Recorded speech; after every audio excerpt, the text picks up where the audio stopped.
Trek Profiles Podcast, Episode 15, recorded August 2018.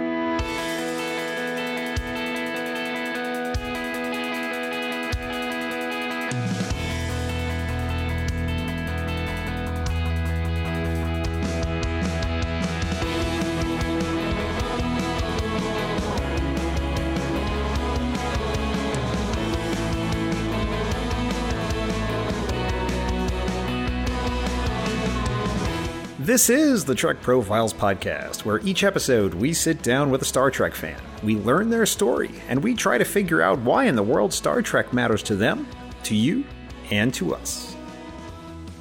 I am John, your intrepid host of this whole enterprise, and I welcome you to this, the Trek Profiles Podcast, Episode 15. If you wish to get in touch with us, you can reach us at feedback@trekprofiles.com or on Facebook or Twitter at TrekProfiles. If you wish to leave us a voicemail, you can leave a message at our automated line at 609-512-LLAP. That's 609-512-5527. And you can also leave a voice message on our website at Tricorder Transmissions via SpeakPipe. Warning! As we record this, we are in the middle of the Short Trek series, so all previous Trek content up to and including that point is fair game and may be discussed during the episode. You have been warned, human. As always, my trusty sidekick and co-host is the always fascinating, generally fantastic, fully formidable, yet never fallacious M5 Multitronic unit. Greet the listeners, M5. The M5 unit awaits instructions. Let's see the messages, news, and weather, M5. M5 will comply. This podcast is a proud member of the Tricorder Transmissions Podcast Network. We have so many great shows at Tricorder, and we are getting ready to announce some more coming soon, so keep your eye on the Tricorder website or social media for some news. And if you enjoy this, or any of the shows on the network, you can support us via Patreon at www.patreon.com/the Tricorder Transmissions. Support at any level will get you access to early releases, longer cuts, uncut episodes, and access to our kooky Patreon hangouts, which are always a blast. In an effort to serve the needs of you, our amazing listeners, we have added our podcast to Spotify, so now you can listen to any and all of our shows that way, if you prefer. Direct links to our Spotify feeds are on the Tricorder website, as well as TrekProfiles.com for this show. And speaking of Spotify, iTunes, Stitcher, or whatever platform you're using to listen, we would be very grateful for your likes, your shares, your 5-star reviews, or your recommendations. Those things help other Trek fans find us, and we appreciate them so very much. I've been doing more on social media lately, if you have an interest in that sort of thing. I'm often tweeting about my Voyager rewatch, and I'm doing some occasional Facebook Live stuff, so check those out if you like. Let's talk mail and messages. I have an email here from listener Helen. Hello, Helen. And she asks why I'm not releasing episodes faster. There are several parts to that, Helen. One, I try to rewatch whatever episodes that might come up during the show, which takes some time. I also look up whatever background I can find out about those episodes, and I try to be fully prepared for whatever the guest may want to talk about. And all of that just takes prep time. And with a full-time job and a family, it can be a thing. So that's one issue. Second, I travel for work, and I never want to try to record an episode on a hotel on hotel Wi-Fi. It's guaranteed to be a bag of hurt.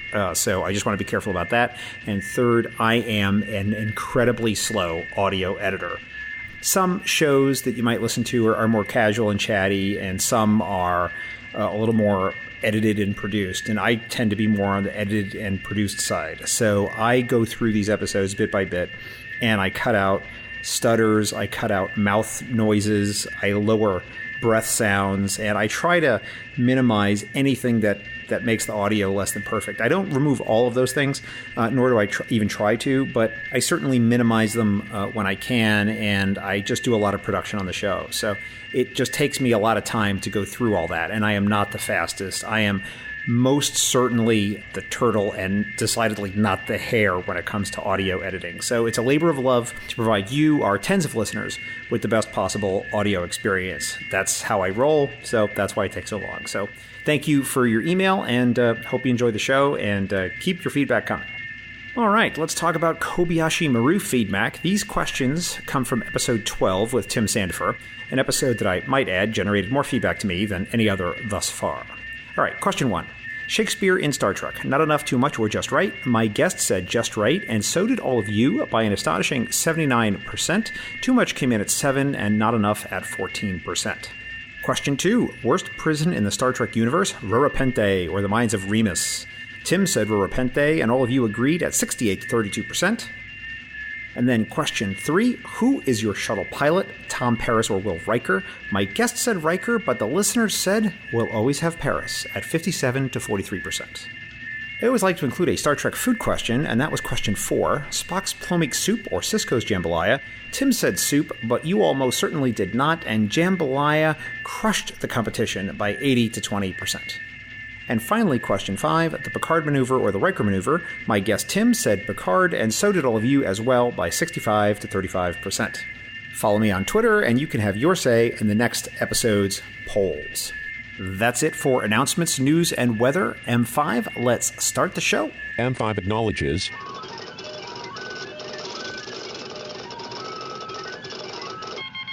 He is currently rewatching Deep Space Nine. His most emotional Star Trek moment is the death of Spock in The Wrath of Khan. He is one half of the amazing and wonderful Mission Log podcast. Although originally from Birmingham, Alabama, he now hails from Los Angeles, California, North America, Earth, in Sector 001. It's John Champion. Welcome, John, and thanks for being on the podcast. What an introduction, but I have to ask right off the bat, surely I'm not the only one who picked the death of Spock as the most emotional moment in Star Trek. Well, you know, John, I like to tailor my introductions for each guest, and you put that in one of your emails to me, and so I thought I'll put it right up there at the front, because that is just what we do here on the Trek Profiles podcast. Because I'm thinking out of the next 100 episodes of Trek Profiles, it's going to be like, and another one who was really moved by the death of Spock, and another one who was really moved by the death of Spock. I mean, we got to wait until we get to that one person who is just completely moved by something else. Like, oh, when Ilea and Decker joined with V'ger, that was my most emotional moment. That'll be a great day for you when you have somebody who is not just completely moved by the death of Spock the way that the rest of us were. Hey man, that is one of the most romantic and beautiful moments in all of Star Trek, I think. I have no problem with that. That was a very touching and deeply moving moment, and even at my 7-year-old or 8-year-old or 9-year-old self, however old I was when the movie came out, even I could appreciate that when that happened. When I was 7, I didn't get it. But fast forward many years later, and the more I watch that movie, I think, wow, that is just such a great moment. Really is. Hey, you know what, John? I completely agree. But I have to tell you that the M5 is a very harsh taskmaster, and now he's signaling me that it is time for question 1. John, are you a Star Trek fan? Oh, gosh. Do I have some time to think about it? Yes. Yeah. Yeah. How long have you been a Star Trek fan? Oh, man, longer. That's a really tough question because it's longer than I can actually remember. And I try to think about, well, when did I first become aware that I was a fan of Star Trek? Because I think about being a little kid, maybe 4 years old or something. And I've told this story before about having the $6 Million Man running suit that my grandmother made for me. I'm wearing that, but I'm holding my Mego, Kirk, and Spock action figures, and I'm wearing the Remco Star Trek utility belt. So Star Trek was just around me, and it was just something that I knew about. I think I had the color forms. I had other toys, because this was like right after the animated series was on, but right before Star Wars came out, and certainly before Star Trek the Motion Picture came out. I remember when Motion Picture came out, I had the Star Trek lunchbox from the motion picture. So it was just stuff that was always around me. Now, I think you have to go into like my early teenage years, maybe like, let's say 5th grade, like 10 years old, and then 11, 12 years old, 6th, 7th grade. I remember knowing that I was a fan of Star Trek, and I remember for the first time being aware that there were people in my peer group who were not, who thought that that was a weird thing. What is wrong with those people? I know, right? but here we are, we're all adults, and it's the 21st century, and I'm grateful that we live in a time where geeks wave their geek flags high. Because, you know, believe me, it wasn't terrible, it wasn't tortuous, But I do remember being, and part of it's just being, awkward tween and teen years. You're trying to fit in, you're trying to be cool, you're trying to develop an identity for yourself.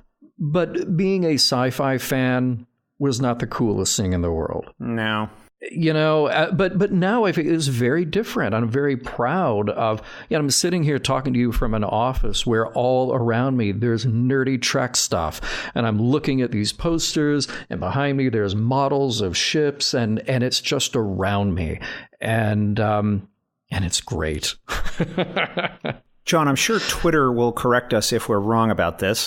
They're really good about that. But from the story you tell, it seems like we're close in age. And I seem to recall that the very first McDonald's Happy Meals were actually made for Star Trek: The Motion Picture. Yeah. And I seem to recall having those Happy Meals and having the toy.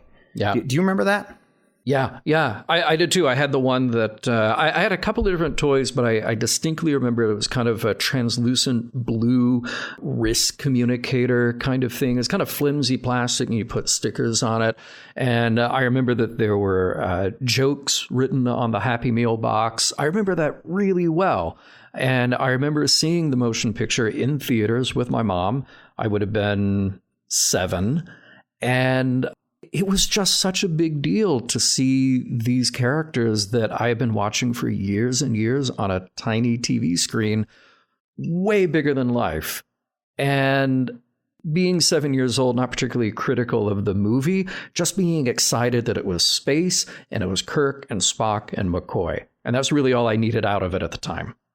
And so you would have continued your fandom throughout the movie period. And so it seems like TOS, Kirk, Spock, McCoy, and all that was like your first real introduction to Star Trek and your first real fandom.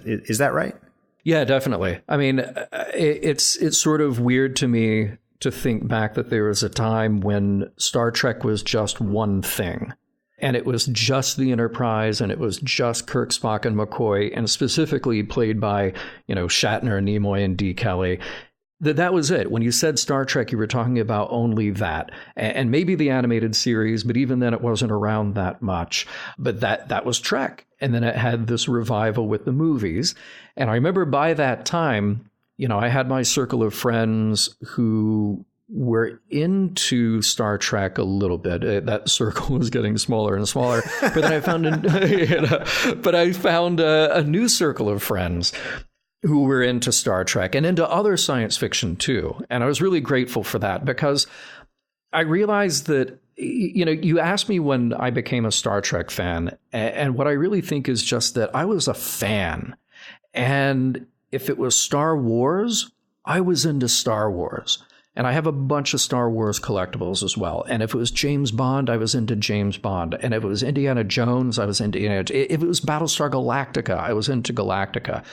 I loved all these shows that would fire my imagination. Star Trek has the benefit of having very long legs. And the more movies and TV series that came out after the original, the more it got to take hold.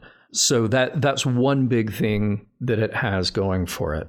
Well, let me interrupt you very briefly to ask a question about that, John. Do you have a recollection of the moment where you transitioned from Star Trek as this thing that I watch on TV and enjoy to this feeling where Star Trek is a fandom that I'm a part of, and this thing that I feel is a part of my life in some deeper and more profound way? Yeah, I think, I can't pinpoint a date, but I want to say it has to be in the early 80s when I was aware of buying Starlog magazine. And I was aware of getting toys and models and posters and wanting to keep those things in good shape and wanting to show those things off. Other kids had sports stuff on their shelves, or they had, maybe stuff from their favorite bands. And I had that too. I was never into sports, but I had stuff like posters of Kiss or whoever I was into. And I had that stuff out there too.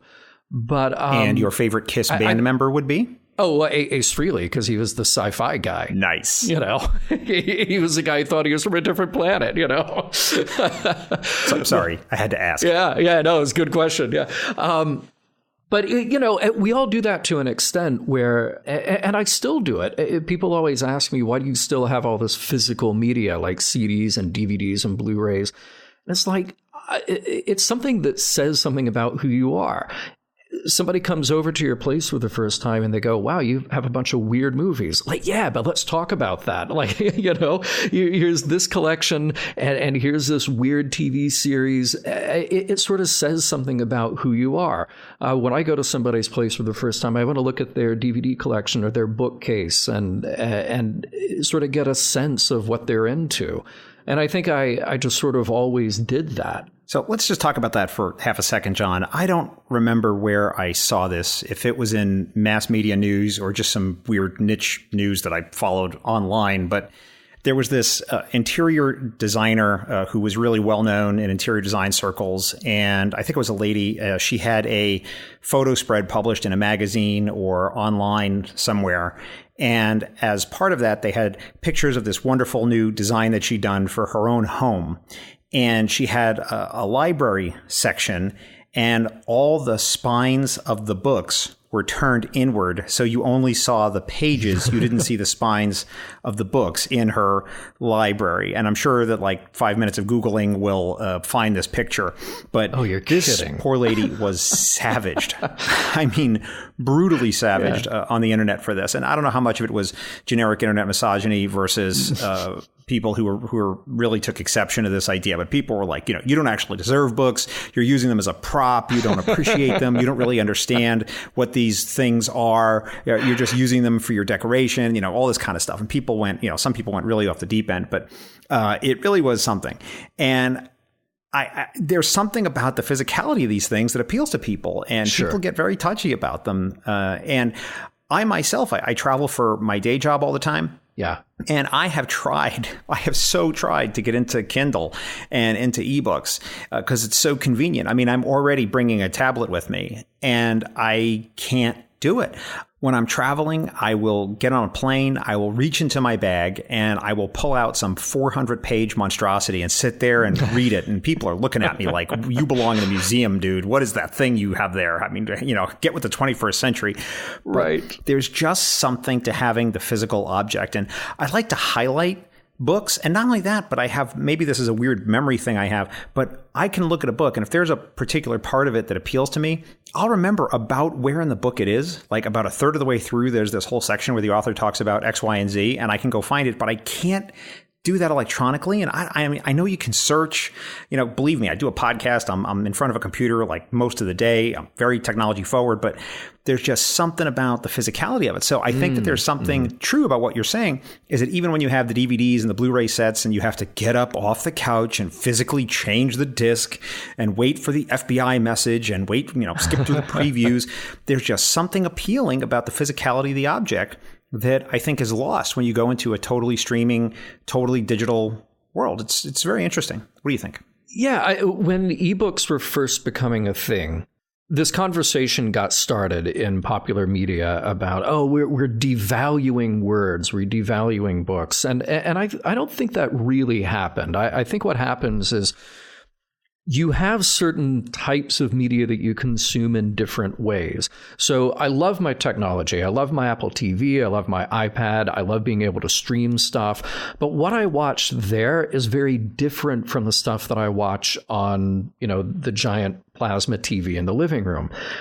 If I want to sit down and watch a movie and become immersed in that movie, I like going to the shelf and pulling out that piece of media and popping it in the player and sitting down. Now, if I'm just laying in bed and it's some dumb show where I can kind of turn my mind off, cool. I stream that all day long. I don't want to watch a feature film on something the size of an iPhone. You're missing out. I mean, David Lynch definitely has words to say about that. There's a hilarious video if you look him up unrepeatable on this podcast if you go for a clean tag. but that's not the experience of watching the movie or a TV show or what have you. To take a trashy kind of throwaway novel, maybe you can read that on a Kindle or an e-reader of some sort. But if it's something that I care about and I want that physical book in my hands, or I want it on my coffee table, if you have an art book or something like that, it's not the same experience at all, just swiping through a bunch of photos, as opposed to being able to open something and truly get absorbed by the images or the art or the words on the page. John, let's divert for a second. I want to talk about your Mission Log podcast. I was planning on talking about this later, but I feel like it ties into something that we're talking about now, and I feel like it might be a fruitful discussion. I was in the room at STLV when, whatever year it was, I'm sure you could tell me, when you announced the very first launch of episode 1 of Mission Log. August of 2012. I was there. Yeah. And I remember that episode 1 was live right as you had announced it, and I downloaded it right there in the secondary theater. I'd already been a podcast listener, and I'd been listening to podcasts since 2006. So I was well primed to subscribe to you guys right away. Oh, nice. And so I took the opportunity of the launch of Mission Log to start my very own Star Trek rewatch, and I watched right along with you guys. And I don't remember when the TOS Blu-rays came out. I may have already had them. I don't remember. It doesn't really matter. But I watched every episode of Star Trek right along with you as you were doing it. So if I knew that an episode was coming up, I'd watched it. And I stayed maybe an episode or two ahead of where you guys were, just in case sometimes life get in the way. But I always wanted to have watched the episode recently before I jumped in a Mission Log with you. Oh, nice. And I stayed with you right there in lockstep each week, right up until just earlier this year. And as we record this, it's the summer of 2018. When I started doing Trek Profiles. And the reason I had to pull ahead was because I was having guests on the show and they wanted to talk about Voyager and Enterprise and Deep Space Nine and, some of these Star Trek episodes that I honestly have not seen since they were originally broadcast, specifically Voyager and Enterprise. And Voyager, I knew I missed vast swaths of, and Enterprise, I'd only watched it when it was originally on, and I haven't rewatched it since.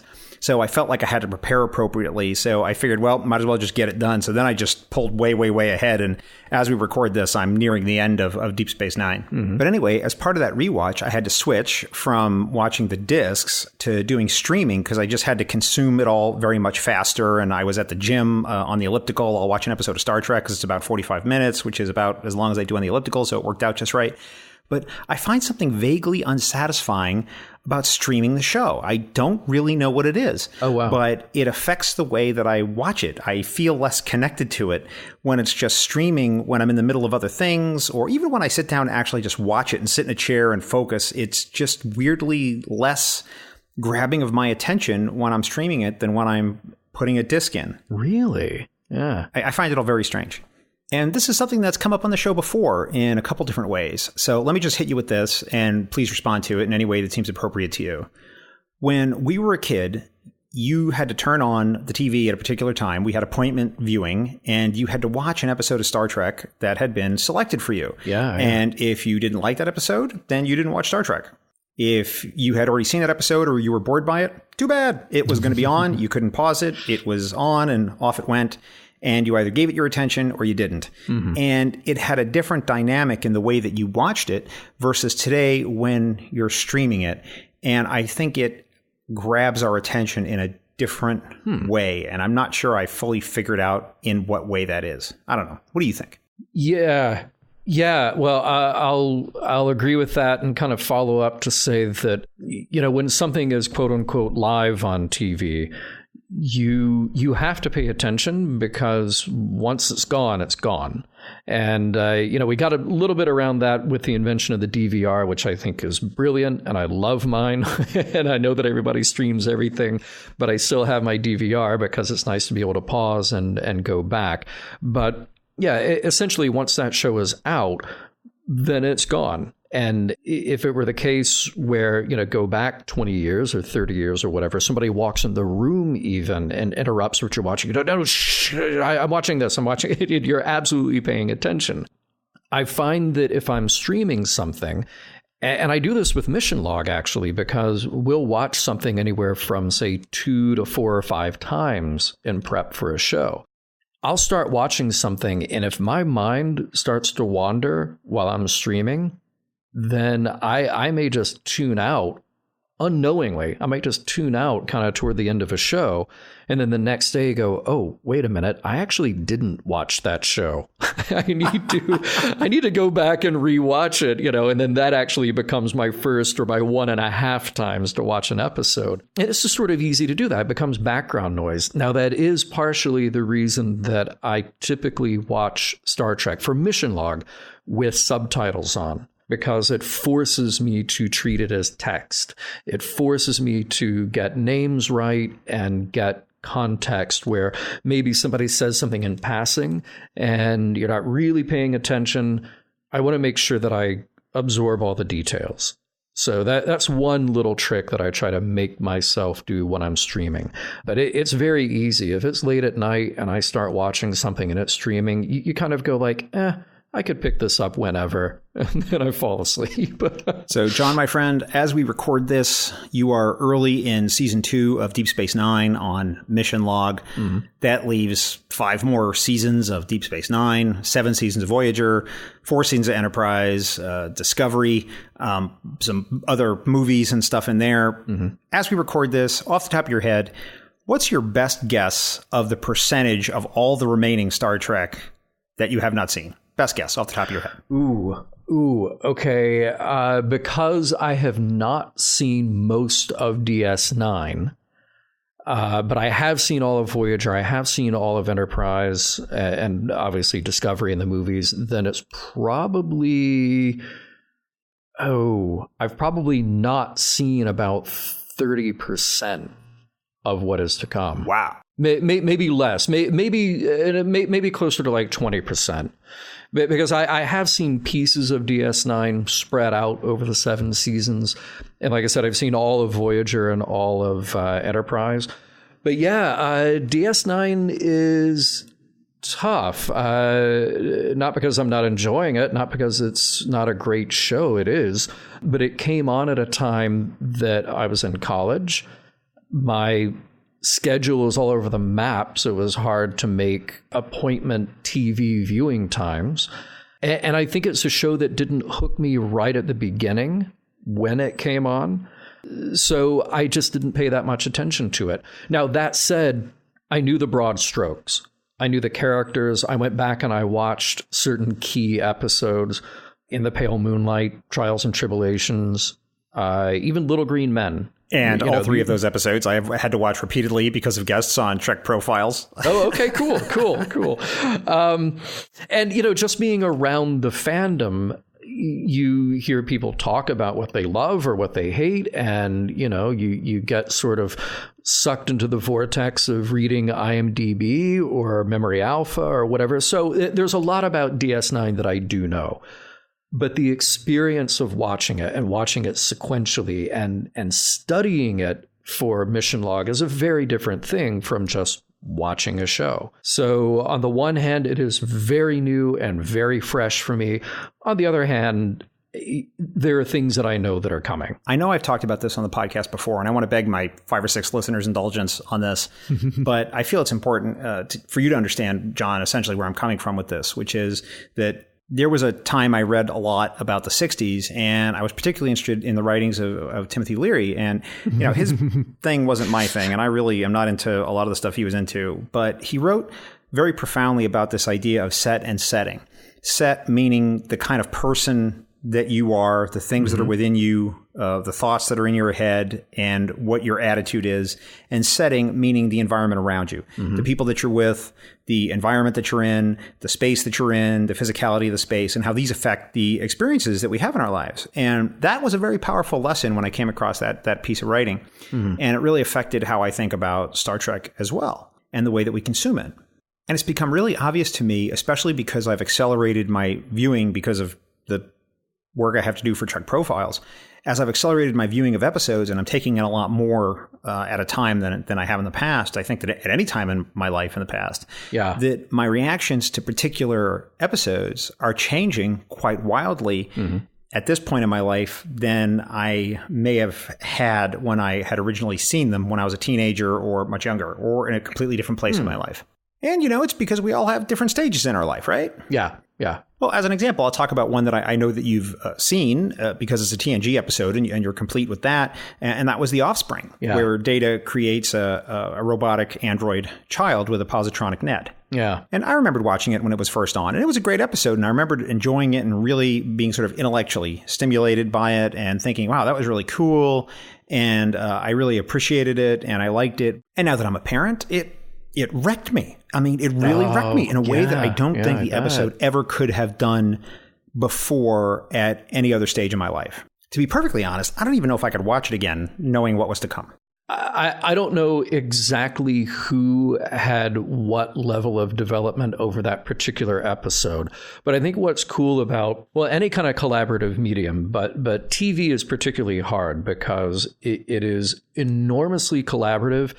It is also an enormously highly pressurized environment. Look, making a movie is hard. Getting 90 minutes of watchable film footage is very hard. But sometimes you got anywhere from several months to a few years to make that happen. Making TV, at least the way it was made in the 80s and into the 90s, was you've got 6 or 7 days to produce something that was developed from a script that might have been finished the night before. It might have been finished a few months ago, and then somebody had to go in and tweak it, and then 5 other people had to go in and tweak it, and the actors are getting their lines that morning. Oh, no, wait a minute. The thing we gave you this morning is changing, and now it's going to change right before you film the scene. So an episode like The Offspring, which is smart, thoughtful, as you said, philosophical, but also has this huge... Beautifully acted and has this huge emotional component to it. I watch a show like that and I go, who was even aware at the time? They might have been aware that they were writing something good, that they had found something very human to explore in the episode, and they all kind of pat themselves on the back like, yeah, this is good Star Trek. We found something human to explore through an alien. And I'm using the term alien, I see you doing the scare vaguely, quotes with your hands. I see you. Yeah, right. So they did what Star Trek does. But who maybe on the staff thought, I've got a kid, and there's something about this that rings absolutely true and heartfelt, and as you said, emotionally devastating about it as well. Well, then I want to place a marker with you, John. Yeah. Because I don't want to jump ahead. And I know that on Mission Log, you're very strict about not jumping ahead in the timeline. And I want to respect that. No, I do. I want to respect that. Yeah. There are some episodes coming up, especially in Deep Space Nine, where I had such reaction to it that I got almost physically angry when I watched it. And I had, which was a very unexpected reaction for me. I wasn't expecting that at all, but it did happen. One of those, for example, would be Time's Orphan. Okay. So we're going to talk about this, and I'm going to send you an email when Time's Orphan comes up on Mission Log, which I think will be in 2047 or somewhere around there. But there's another area I want to ask you about, which is that just like you, there's lots of episodes I either haven't seen or I had no recollection of. And in preparation for this recording with you, the M5 told me I should watch a bunch of episodes to prepare. One of them in particular, a Voyager episode that I had absolutely no recollection of. And so we'll be talking about that one later. Uh-huh. Is this something that's happened to you, too, as you've rewatched episodes for Mission Log? Well, there is a thing in psychology how our brains trick us, and we do tend to remember the positives, and we tend to forget the negatives. So that might very well be what was going on. When we talk about being Star Trek fans, and particularly if we talk to people who aren't necessarily fans or haven't been around the franchise as long and haven't seen every episode, what do we emphasize? We talk about the great stuff. Oh, you gotta watch the best of both worlds, and you gotta watch Family, and you gotta watch The Inner Light, and those are the things we talk about. But somebody says, what should I watch in the original series? I'm not going to say The Empath. And look, and I know, don't send me mail. I know that people love that episode. I don't. But so I had kind of wiped that one from my memory, even though I had seen everything in TOS. I didn't remember it when we went back to cover it on Mission Log. One thing I'll say is I will never forget that Limbo set. Yeah. That Limbo set, I just thought was awesome. Yeah. And while the episode had lots of problems, with the Vians in general, and there were some structural issues in the story, I thought that the performance was really quite beautiful and really quite lovely and memorable. Yeah, yeah. And that's the thing. I think even at the time that the episode came out, and still to this day, I hear from people who love that episode, but honestly pick any episode, because somebody will say, "Oh, I love that you guys trashed it, and I love that episode." Well, first of all, we try not to trash an episode.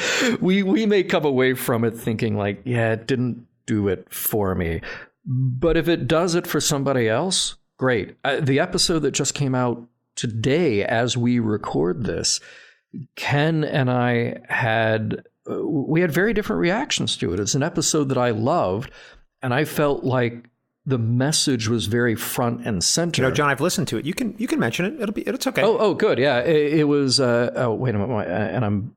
Oh, Cardassians. How could I blank on the name? It's the one with the Cardassians, where Rugal is a Cardassian boy who was a war orphan. He's adopted by a Bajoran family, raised as Bajoran, identifies as Bajoran. And I was really involved in that story about his identity. Yeah. And Ken was really not.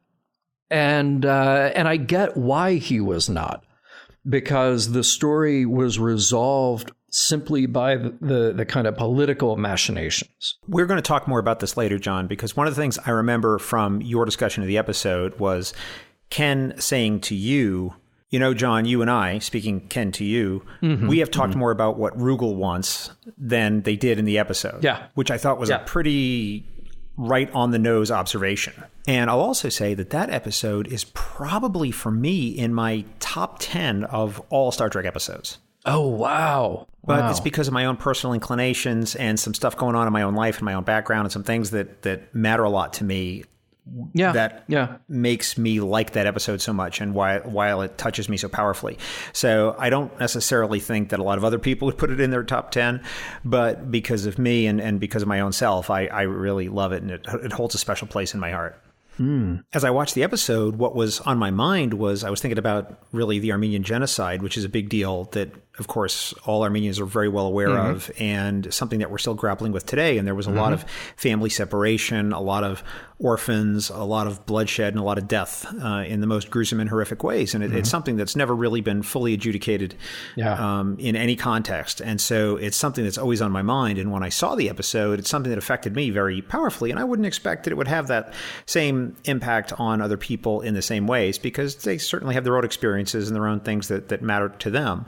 But it was something that made a big impact on me. And it goes right back to what we were saying before about Timothy Leary, set and setting, the things that are within you and the environment around you, right? And it changes the way how you interpret these episodes. And I think that's true for all entertainments and all fiction, certainly, and of course all the other experiences we have in our life. But given that we're analyzing Star Trek in a very disciplined way, both on Mission Log and in a way on this show too, I think that's something that we definitely should be aware of. But I also must say, one of the things that's very powerful about it, and I think one of the things that has helped make Star Trek so evergreen in a lot of ways, is that they crafted something that it can reach out and affect people in ways that were even completely unintentional and beyond the ken of the people who wrote or made the doggone thing. They couldn't have foreseen my reaction to it. And I'm sure that there's thousands of people out there that have had other reactions to other Star Trek episodes that were based upon things in their own life in a similar way, and certainly were just beyond the scope of what the writers and people making the show had intended when they put the thing together in the first place. Yeah, and that kind of goes back to our discussion about The Offspring. There's something in any great episode, or even a not so great episode of Star Trek, that, look, there's the message that the writer intended. There's the message that the writer maybe didn't intend. We've come across a few of those too, where you go, wow, they were trying to do something here, but they sort of fumbled the ball here the closer they got to the end of the episode. But then there's just the personal experience. What do you bring to that episode that you identified with? What I love about doing Mission Log And what I really appreciate about the conversation that Ken and I got to have in this recent episode in Cardassians is that neither of us ever approach what we do as one of us being right or one of us being wrong, or there being a correct answer or an incorrect answer in how to watch an episode of Star Trek. The nice thing about that episode is that he really got keyed into the political problems that were happening there. And for him, that undermined the human story. Again, quote unquote human. It is a human story because it's a story about humanity, even though we're using Cardassians and Bajorans as the placeholders for that humanity. I really got keyed into the story of the boy and the racial implications around him. And that's fine. That's fine. You know, neither of us had to convince each other one way or the other. We just came away with different feelings on it after watching it. I like the idea then that our listeners may come up with something completely different in their interpretation. At this point, I think I'm going to break my format a little bit here. So normally we talk a little bit more about the fandom stuff, collections and conventions and all that sort of stuff. And then we jump into episodes. But I think I want to bring up an episode to talk about now, prematurely, that the M5 put on our list. And I'm especially excited to do it because I think this is the first reference to an animated series episode on TrekProfiles. So the M5 has flagged How Sharper Than a Serpent's Tooth. Mm-hmm. And I just love that the M5 put this on the list. Not that I'm such a big fan of the animated series. I'm not really, but I just really enjoyed how it's a couple standard deviations away from what we normally talk about. So let's get into this. Yeah. So for those who may not remember, this is an episode where the Enterprise is flying along and it comes across a ship that is carrying a quote-unquote deity who claims to be the Kukul Khan of Mayan origination, a serpent deity. And he takes that on and says, yep, I'm Kukul Khan and I'm back. Mm-hmm. And one of the things about Kukul Khan that struck me as interesting and noteworthy as I was watching the episode is within the first few lines of his introduction, the first thing he says, or one of the first things he says to the people on the Enterprise is, where is all of your hate? And he makes multiple references to hate and how he expects everyone to hate him and all of this. It was sort of an odd introduction. It was very strange. And I had to think about it for a little bit. And I have to say, it did actually cause me to pause and reflect for a moment on public discourse in 2018, because there's a lot of people who say, we oppose hate. We shouldn't have hate. Okay, got it. But then we see some other people saying, well, I hate this particular political group or that particular political group. And these are the same people who say we shouldn't hate. Yeah. And is hate a virtue? Is hate virtuous in some way? Is this something that we should embrace? I don't really understand how people are using that word. And it was just something that caused me to think a little bit as the episode was happening. And I was just trying to wrap my brain around what that word actually means and why people use it and what Kukul Khan was actually expecting. But anyway, if we get into that, it's going to be a whole rabbit hole, and I'm sure I'll get hung out to dry on Twitter by one group or the other without even expressing an opinion about it too much.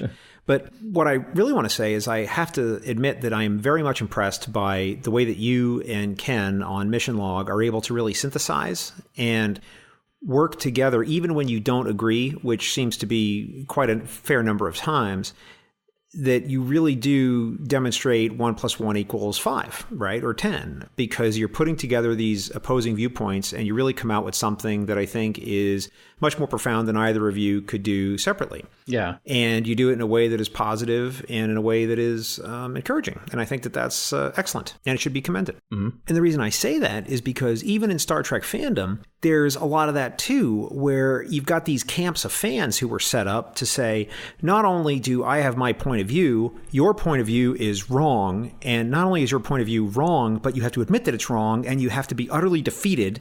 And there's a lot of negativity and, dare I say, even hate involved in some of this. It is really something that I find quite distasteful and certainly not something in fandom that I think should be celebrated or even positively recognized. But you seem to have avoided that with what you do on your show, and I think that's great. And I'm sure you get a lot of emails that probably indicate that you are getting some of that from listeners for some points of view that you take. But I'm talking way too much here, and I want to beg my listeners' indulgence for that. I apologize, John, to you too as well. But it's your show.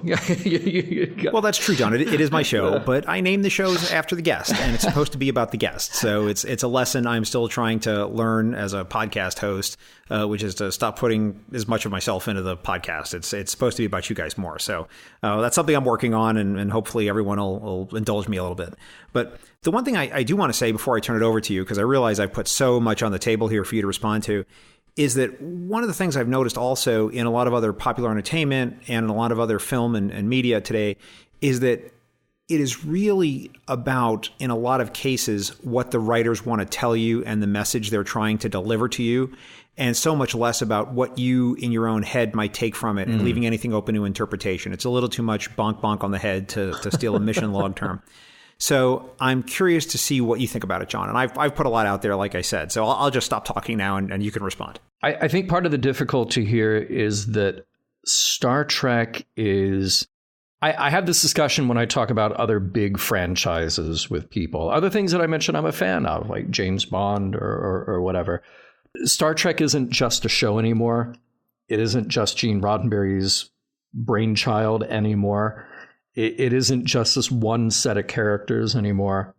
And Ken and I even had this discussion about, is DS9 the delineation point where Star Trek stopped being a show and started being a franchise? Because Next Gen comes very much out of that same 1960s style. At least you watch the first few seasons when Gene was heavily involved, and clearly they still had a foot back in the 60s in how they approached the show. In DS9, it starts to become something different. Here's this other stuff happening way over here with these other people. So when we try to figure out what is Star Trek doing, what does it have to say, I think there are moments when Star Trek is just a purely emotional, character-driven human story. And there are other times, quite the opposite, when Star Trek becomes a show about advocacy. Sometimes it does it really well. Sometimes it's very obvious. Sometimes it does it very poorly. You know, Ken and I talked about Let That Be Our Last Battlefield, where the message could not be more obvious to an audience in 1968 or an audience in 78 or 98 or 2018. And it's almost laughable how obvious it is. Well, he's half black and he's half white. Well, he's half white and he's half black, literally drawn down the middle of their faces. But there was something really inspired and really brilliant in dumbing it down for the audience and still telling a great story and getting away with that. If you try to do that now, I think you'd fail, because anything that obvious and that on the nose, the audience would just see right through it.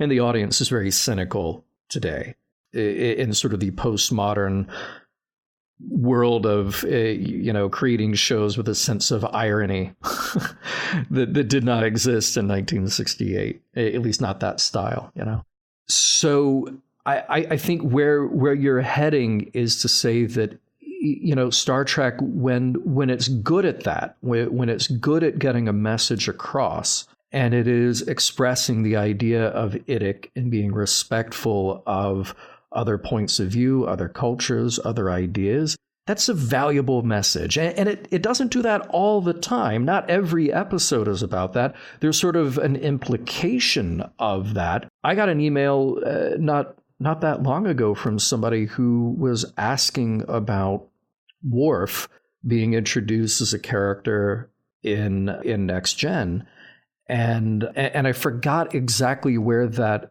listener was coming from with asking about the development of that character, and maybe they hadn't read much about Worf, maybe they weren't aware of how Worf was really framed by the producers and writers of Star Trek. But I wrote back and said, yeah, look, this was an attempt in 1987 to say that in 20 years, we can actually grow beyond seeing our enemies as our enemies. We do that on a small scale in individual episodes of Star Trek. One of the greats is Devil in the Dark, where we get to say, hey, the monster is not actually a monster. We're the ones who are being monsters by not stopping to try to understand what's going on here. And then the Klingons were just sort of the generic bad guys since 1966 going forward. But you land at 1987 with Next Gen, and that's telegraphing to the audience to say, hey, if you've been a Star Trek fan for 20 years, 20 plus years now, we're here to tell you that even what you think you know about who's the bad guy, we can get beyond that. We can actually grow beyond where Kirk was and Spock and McCoy and all these heroes who would just say, oh, well, they're Klingons, they're the bad guys. They're the ones that we fight every so few episodes of the original series and into the movies. And I think that was a stroke of brilliance. And then they would continue to do that by humanizing, and it's a terrible word to say humanizing. It's very, very anthropocentric of me to say it like that. But to give depth and facets to the Romulans, who they decided to build up in Next Gen, but then to kind of break down those walls as well in not so great episodes like Unification, and then a not so great movie like Nemesis. But you still give the Romulans their moments to say, hey, they're not monolithic, they're not a monoculture.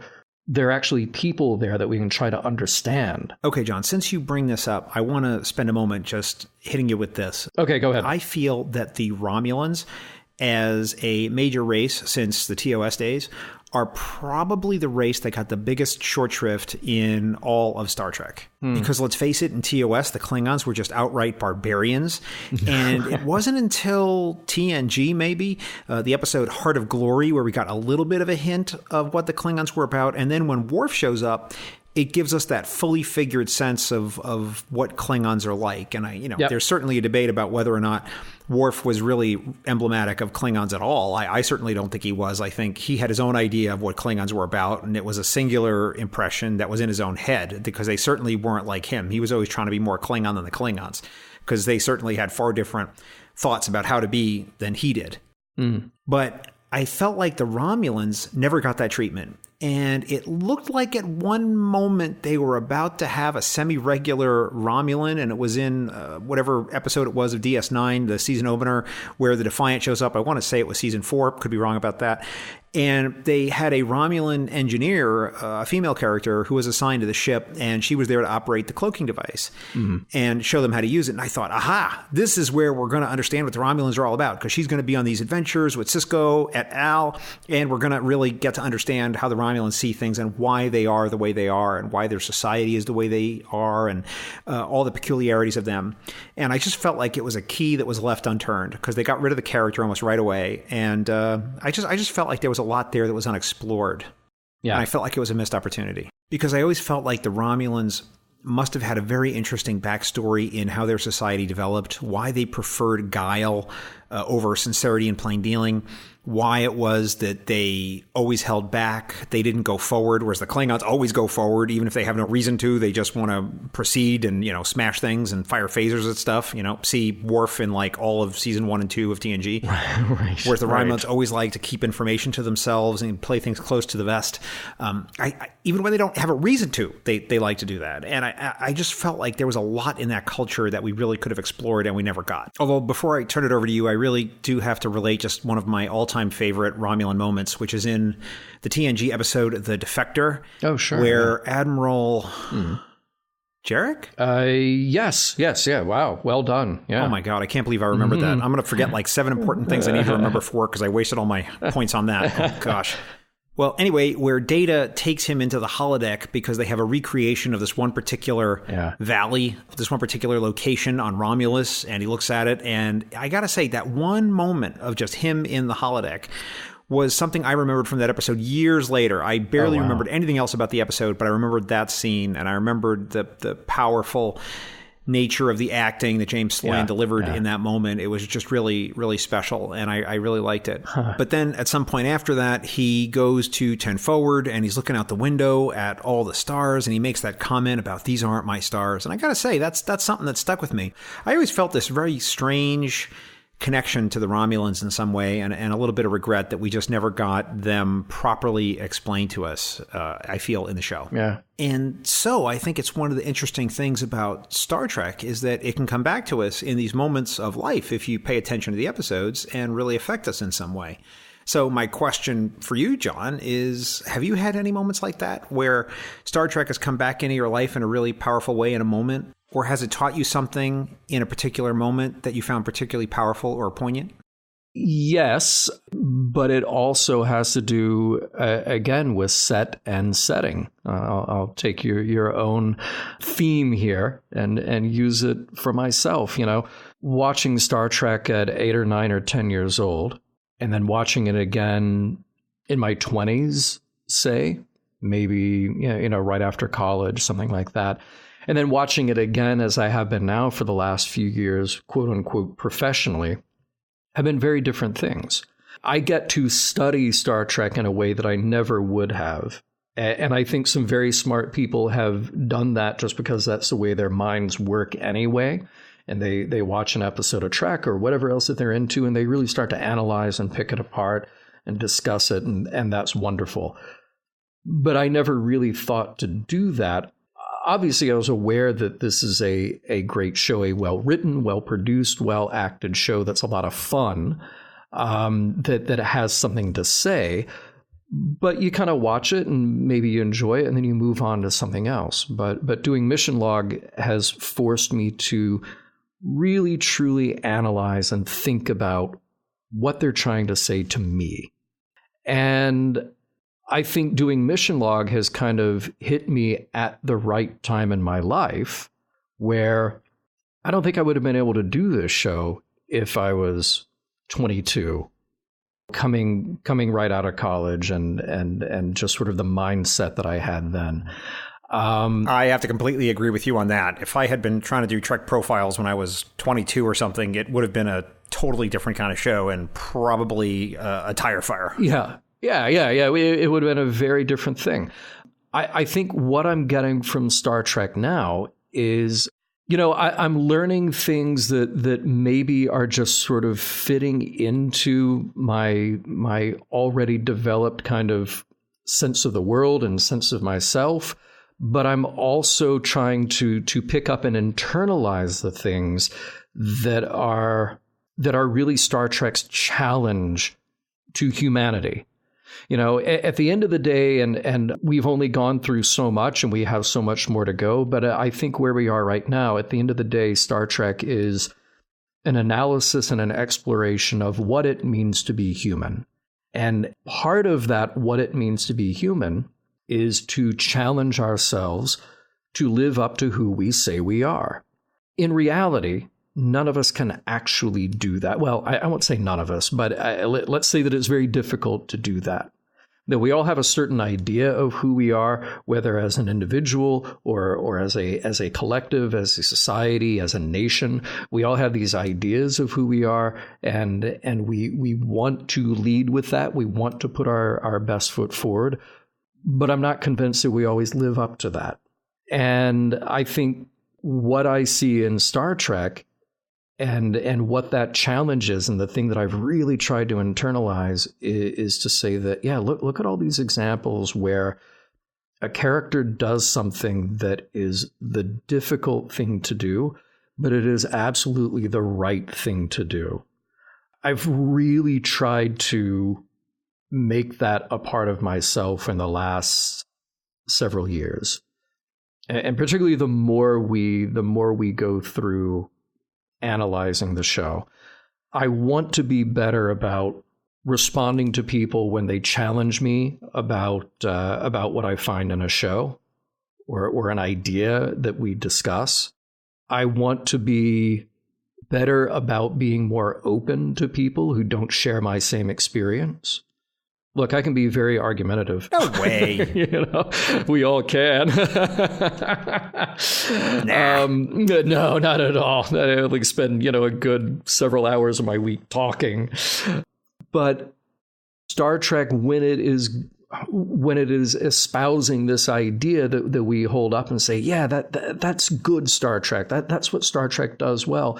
It is about this idea of idic. It is about this idea of absorbing and appreciating challenging ideas and people who challenge us. So is it a new thing that I've learned? No, but I think it's become much more acute because you notice it time after time after time in watching these shows. So I've noticed a peculiar kind of, I don't know if I want to call it gatekeeping, but I will say litmus test, where I've seen on social media people will say, if you've seen Star Trek and you consider yourself a Star Trek fan, you have to believe A, B, C, and D, and you cannot believe X, Y, and Z. And furthermore, you have to agree with me on J, K, and L, and therefore you should support politician Z. And it just seems very black and white to me. And I'm not sure. Yeah, I think as I think about it, maybe litmus test is the right kind of thing for it. I'm not sure. What do you think about this sort of thing? Boy, all right. So this is a tough one because it actually goes both ways. My immediate reaction is to say that challenging somebody with that, you're not a Star Trek fan if you don't get A, B, and C. Well, yeah, immediately my hackles go up because it sounds like gatekeeping. It sounds like the worst part of fandom, which is to say, if you don't appreciate something the way that I appreciate it, then you're wrong and you're not really a fan. Back in high school debate club, I learned about the one true Scotsman fallacy. Yeah. And I hate that so much. I don't want to tell anybody how to be a fan at all. Now, the difficult part about what you're proposing here is that very often I will see comments or I'll get an email or whatever that is coming from total opposite end of the spectrum of whatever I got out of an episode or whatever I think a writer is trying to say with an episode. And I want to sit that person down and say, were we watching the same show? And how is it that you are getting something out of this? How is it that you're enjoying Star Trek when, to me, this message, moral, meaning, whatever, is very clear and is very clearly not what you're getting out of it? You know, that's tough because, look, Star Trek has been challenging about human ideas, social ideas, religious, political ideas. It's wrong to say that Star Trek is not political because, look, I think as a blanket statement, art is political in very small ways, in very big ways. And Star Trek as a whole, it is a piece of art. It is artists expressing themselves through this particular medium, through television, through film, through comic books, through novels, whatever. And a lot of time, the ideas that are in Star Trek are blatantly challenging us about how we decide to live, how we decide to be, how we decide to express ourselves. I find myself often, seeing a comment, hearing from somebody, no, you're totally wrong because it's this. And I think, how did you watch this show and come to that conclusion? And more so, how do you watch all of Star Trek? And I'm not doubting that you're a fan because you're telling me that you're a fan. And honestly, that's the price of admission. To be a Star Trek fan is to say you're a Star Trek fan. There's no test, right? But what is it that you're getting out of this if you are completely tuned out of the social, moral, political, human investigation and challenge that this show is giving to us?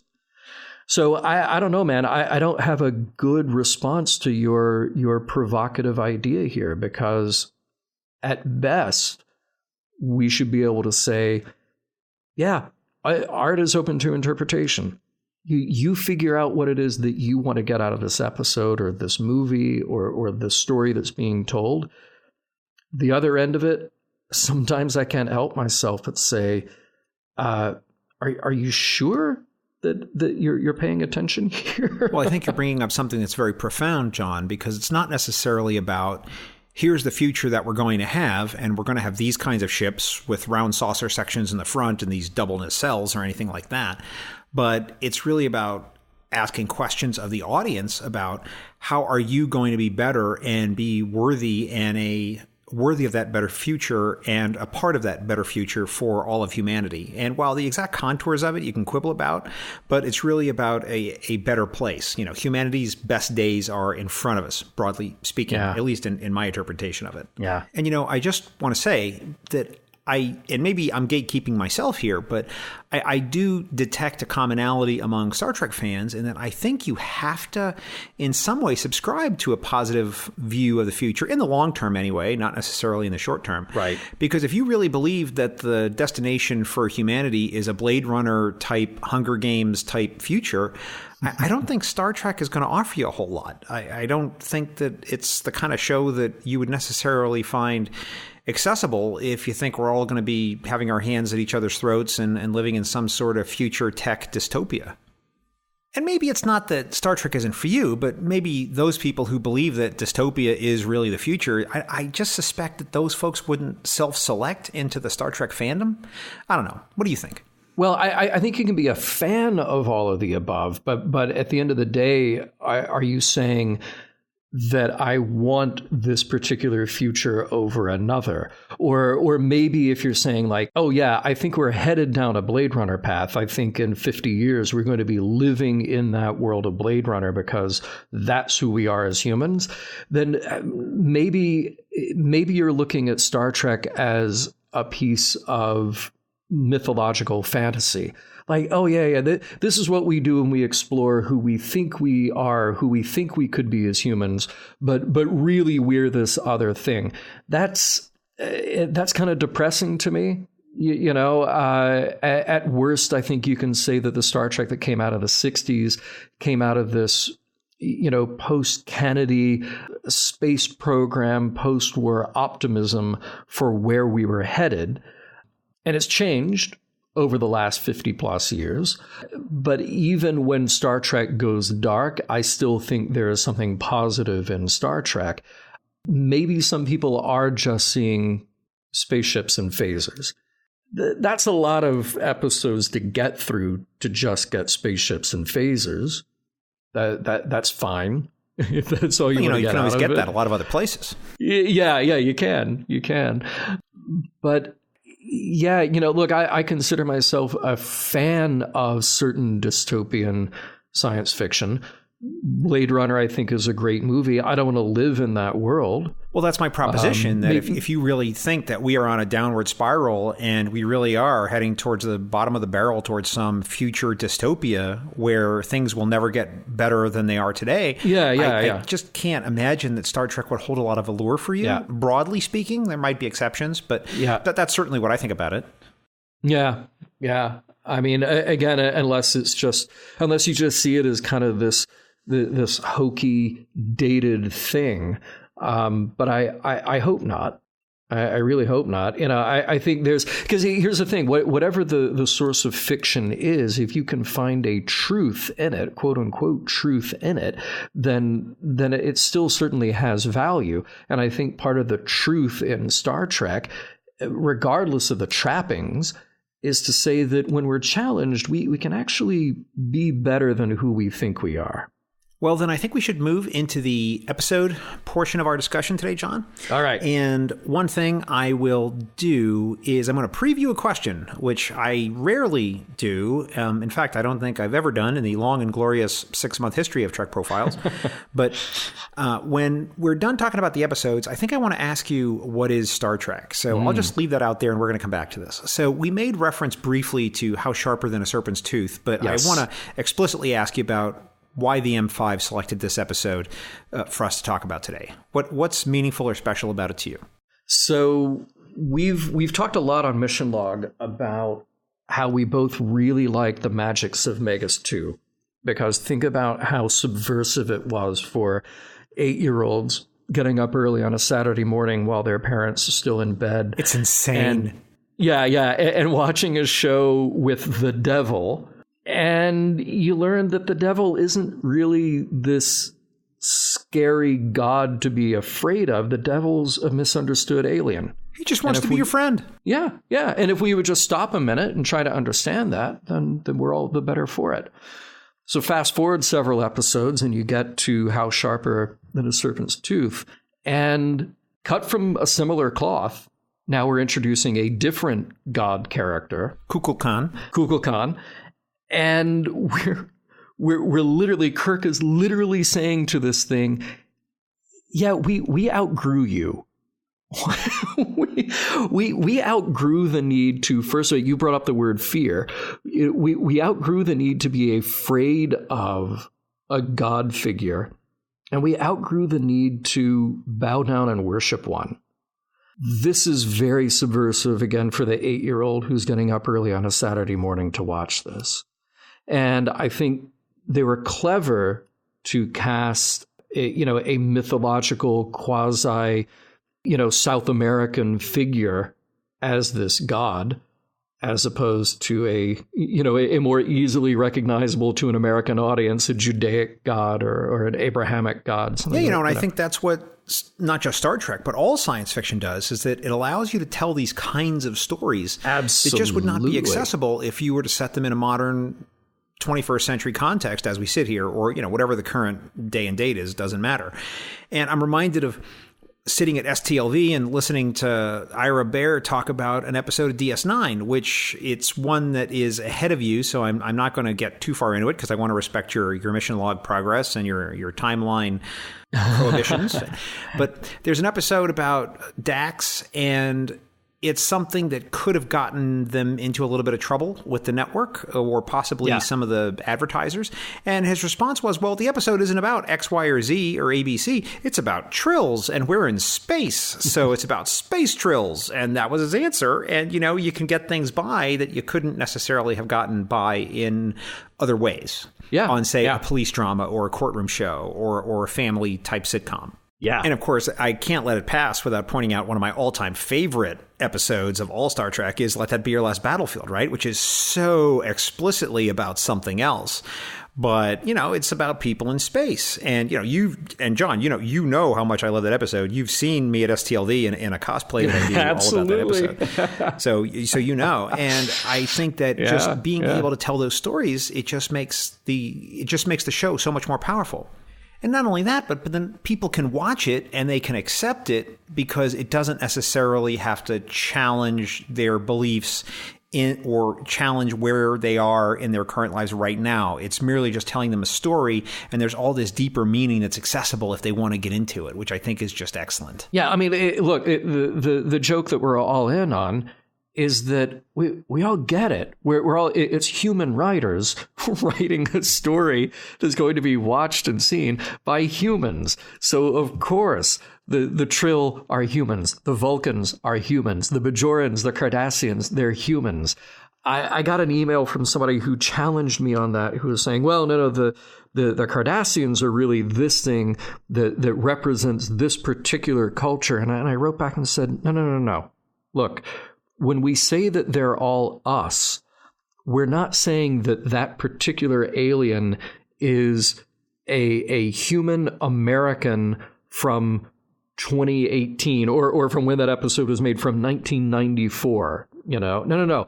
What we're saying is, in art and in science fiction like this, everybody represents an aspect of being human. So the Vulcans represent our idea of how do we balance our emotional with our analytical, logical selves. Doesn't mean that the Vulcans literally represent this particular class or this particular culture on Earth. No. They're us. They're all of us. And and the Klingons are us too. Right. Because, so getting back to How Sharper Than a Serpent's Tooth, yeah, it's a clever way to explore this very profound idea. What is our relationship to God or gods? How do we think that relationship will be? What is it now? And what do you think it'll be in a couple of 100 years? And to pose that to a kid on a Saturday morning, I think is a bit of inspired, mad genius.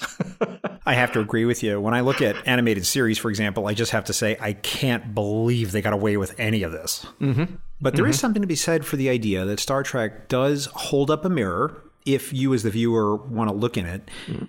And it asks you the question, is this the kind of person you want to be? what kind of person do you want to be, and how can you get there? It's very profound, and it's a big question. And I think that's one of the things that I think makes the show alluring to so many people, is that it asks those questions and it gives you an opportunity to think about the future in a very serious way, which is great. Yeah, sure. So as an example, one of the episodes that I always think about when this sort of stuff comes up is Corbomite Maneuver, which I know you've talked about quite a bit on Mission Log. And especially the idea that we were being pursued by this other alien and they were trying to do bad stuff to us.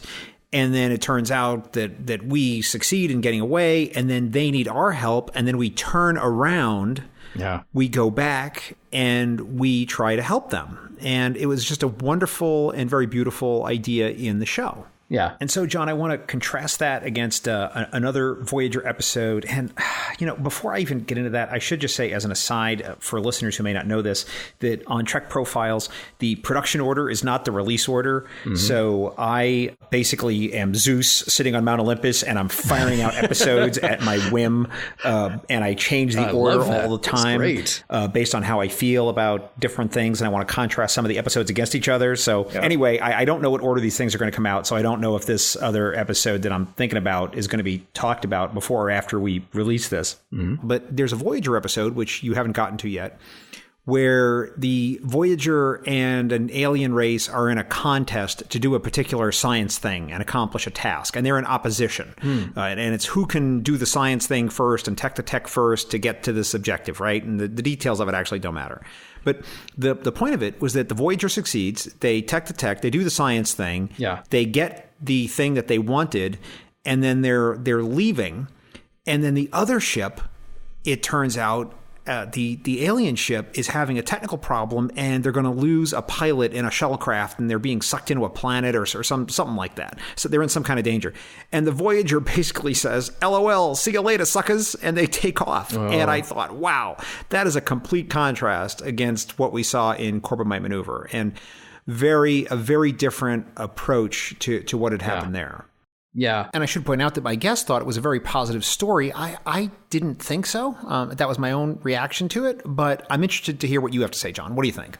Wow, that's interesting, because I only vaguely remember that episode. And I have to wonder, when a writer sat down to hash out that script, are they trying to make a statement about where Voyager is at that point? Like, oh, well, this isn't your father's Star Trek. We will leave the alien behind because we have to move on for whatever extenuating circumstance. We have to push forward and complete our mission, which is to get back home. So I wonder if that's a little bit of just sort of tweaking the audience like that to force the audience to go, whoa, Kirk would have never done that. And can you morally justify why they would make that decision? But yeah, it does really seem the opposite of what we end up with in Corbomite Maneuver. See, the thing about Corbomite Maneuver that actually we talked about this again a little bit in the episode we just released as of this recording, Cardassians, is that I said in that episode, I'm always interested in the aftermath of war, or not specifically war even, but the aftermath of some sort of struggle. And in Corbomite Maneuver, we set up Star Trek to say, here's who we are when things are horrible, when we've been threatened, when we have almost been blown out of the sky, and we happen to get the upper hand and disable the enemy. Now who are we going to be? Because everything just changed. It speaks to who that crew really are. So that crew most certainly is full of people who realize that the task of saving themselves and disabling the enemy is just a thing that has to be done. But who they are at their core is a group of people who go out of their way to help others, to make sure that the quote unquote enemy is okay. Because at the end of the day, the enemy is just simply someone or something that is misunderstood, that under the right circumstances with the right introduction could be a friend. And what I said in Cardassians is that I'm very interested in all the aftermath that would lead somebody on one day to be an enemy, the Bajorans, the Cardassians, and on the next day have to negotiate, well, we're no longer at war. So how do we treat each other? And the interesting thing about DS9 is that the Cardassians and Bajorans have not let go of any of the animus that they feel about each other. Yeah. And that might be a much more believable thing for the humans who are watching this story about humans, even though they're Bajorans and Cardassians, to say, well, when are we going to be more like this other character or these other characters who can say, boy, that was terrible. Now we have to put all that beside us because it's much more important that we see each other as equals and work for peace. You mentioned at the top of the show that I grew up in Birmingham, Alabama. And I'm lucky that I grew up after the worst of the civil rights battles that were fought there. Horrible, horrible things happened on streets that I would walk down in Birmingham. And I've seen all the news footage, and to this day, it's just shocking to see, people turning fire hoses on each other and releasing dogs to attack and just terrible stuff. But at some point, that stopped being okay to do. Thank God. It stopped being okay to do, but I always wondered, the thought that always lingered with me was, well, what happened to those feelings with the people who were doing that? Did they wake up one morning and just figure out how to turn it off? When I was a kid, George Wallace had been re-elected as governor of Alabama. The infamous segregationist. Yeah. He was the guy who said, segregation today, segregation tomorrow, segregation forever. He was the one who tried to stop integration of schools in Alabama. All right. But fast forward 20 years, and he's governor again. And the world that I grew up in was, schools and restaurants and churches and places of business and all, where things are integrated. And you don't think about that being a thing. You don't think about that being a big deal because that was my only reality. But then I would watch news footage from the past. I would read stories from the past and realize, well, wait, this same guy, and I mention him because a couple of times as a kid, I actually met him and I had things that took me to the governor's mansion, and I couldn't quite square it in my head to say, well, I don't feel this way about people who don't look like me. I don't see the world this way. But this guy did. And not only did this guy see the world that way, he fought to keep it that way. And it really disgusted me. But more than disgusted me, it left this question in my head about, well, what did he do with those very sincerely held beliefs about people who were not like him? That's what I'm talking about when I talk about the aftermath of who we are. Those civil rights struggles died down. I won't say that we totally live in a world that is free of that kind of challenge, because we don't live in a world that is totally free of that challenge. But that moment of it that was going on in the late 60s, well, from the early 60s to the late 60s, that part of it died down, and it died down in Alabama where they really got the terrible brunt of it. But all those people the next day went about their business. And I wonder how many of those people, when they realized that the world was different now, how many of them were able to really open their arms and open their hearts to the people who the day before they had said, no, you're not like us. You can't come into our restaurant. You can't come into our church. You can't come into this doctor's office or what have you. I know that this is going down a long historical road. It's okay. But I'm tying it back into what I see in Star Trek, which is, the Corbomite maneuver. A minute ago, this guy was our enemy. A minute ago, this guy was going to kill us or we were going to kill him. But now we have the upper hand. Now we actually get to prove who we are. And I thought about that when we were talking about Cardassians in the most recent episode of Mission Log, which is all right, guys, you all put down the weapons. And Bajor is no longer occupied by Cardassians, but you have these kids there who need your help. And how much work are we going to do to actually build a bridge between these two cultures? Even if we're showing that not everybody trusts everybody, and there might be good reason for that, but are we actually going to do the work to try to build a bridge between these two seemingly incompatible cultures? We can do all of that in fiction. And we can make the problem go away in 48 minutes in fiction if we want to. But the meaning, the moral, the message, that residual idea doesn't simply vanish at the end of that 48 minutes. So, John, I'm a parent, and my kid and I were in the car years ago. So he was much younger than he is now. And as a parent, you're never always sure, and I'm sure all parents would realize this and certainly appreciate it. You never know what your kids are going to ask you. You never know, and you never know what kind of things are going to stick with them. And all you can do as a parent is hope that it's good things and not things that are going to make them freak out or remember crazy things. But, then again, as a parent, it's my job to give my kid things to talk about in therapy 30 years later. So, big success there if you're a good parent on doing that. But I kid. But yeah. Anyway, we were in the car, and maybe I was listening to podcasts, and maybe I was listening to Mission Log. I don't know. And my son from the back seat asked me, "Dad?" I said, "Yes." He said, "What's the difference between good people and bad people?" Oh, this is one of these parenting moments that happens, right? When your kid asks you this very profound thing, and you got like 17 things on your mind, and you're totally distracted, right? You have to come up with some kind of answer that's accessible to a kid. Yeah. And so without thinking about it too much, and I'm not sure where I got this from. I'm sure I got it from somewhere else because it sounds really smart. I said, well, son, good people think about other people first. Bad people think only about themselves. And that seemed to satisfy him. And he didn't ask me about it again. So maybe that was a satisfactory answer. Maybe he thought it was all nonsense. I don't know. Maybe I'll find out in 30 years when he comes and tells me what his therapist said.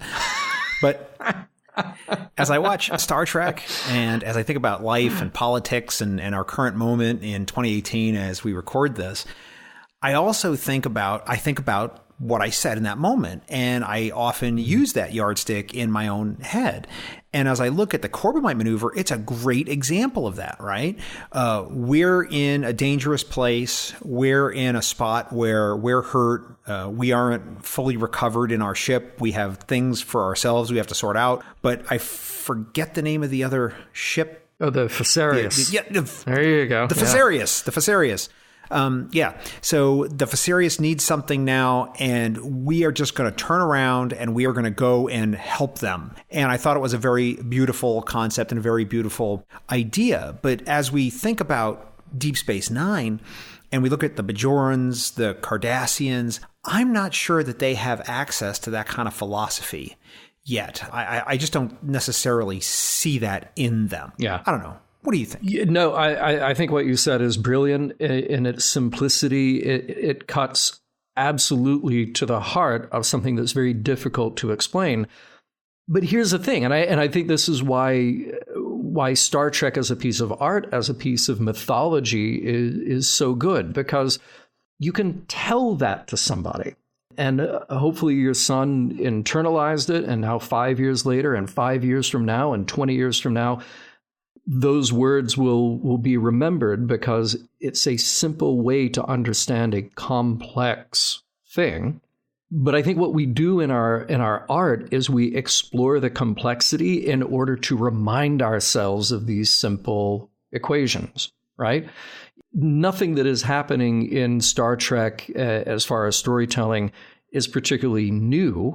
I feel like there are only so many stories to go around, and artists for thousands of years, ever since we could tell stories to each other, we've been telling these types of stories.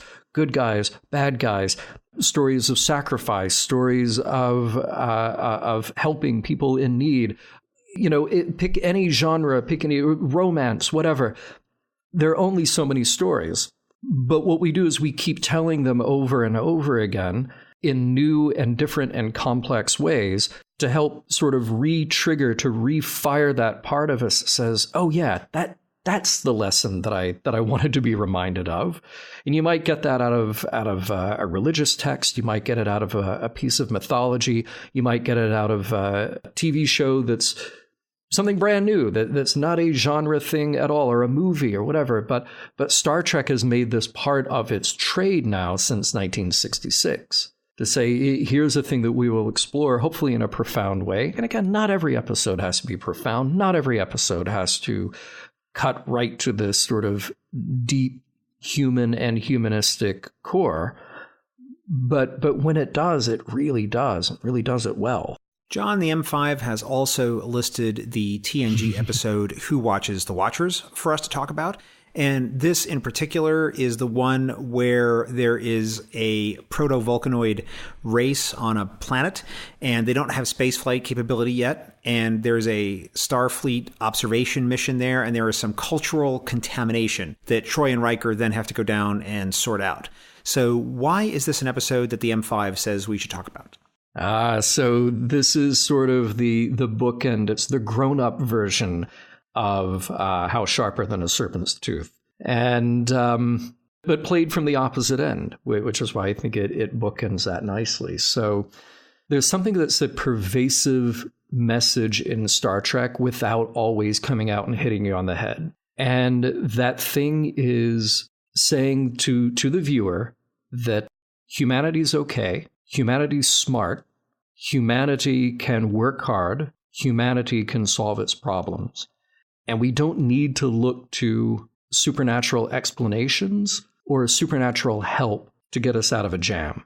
In a very specific way, How Sharper Than a Serpent's Tooth and Who Watches the Watchers explore humans' relationship with the supernatural, with gods, and asks us, okay, what is our relationship with a god or gods like in a few hundred years? And Star Trek very rarely preaches to the audience about that. And I use the word preach ironically there.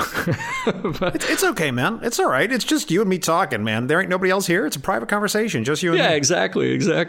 Yeah. Star Trek very rarely preaches to the audience about that, but it's there. And every now and then in an episode like Who Watches the Watcher, you have to have a guy like Picard say, look, here's who we are now in the 24th century, because we've grown beyond, and you mentioned the word fear in How Sharper Than a Serpent's Tooth.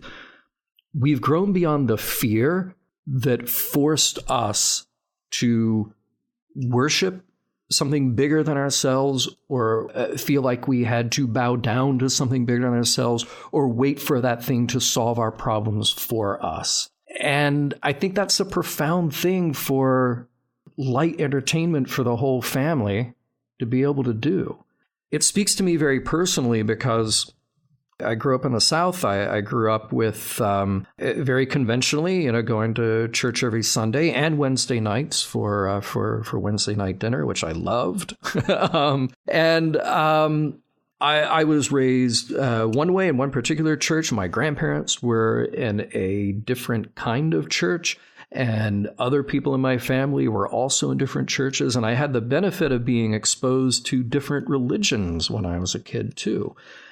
And at a certain point, late in my 20s, I want to say late in my 20s, I just started to kind of question and explore that. And I found myself becoming more and more a quote-unquote humanist before I knew that was the word for it, before I knew that Gene Roddenberry had sat down and done an interview with Humanist Magazine, and that's how he described himself. And something about that really fit for me.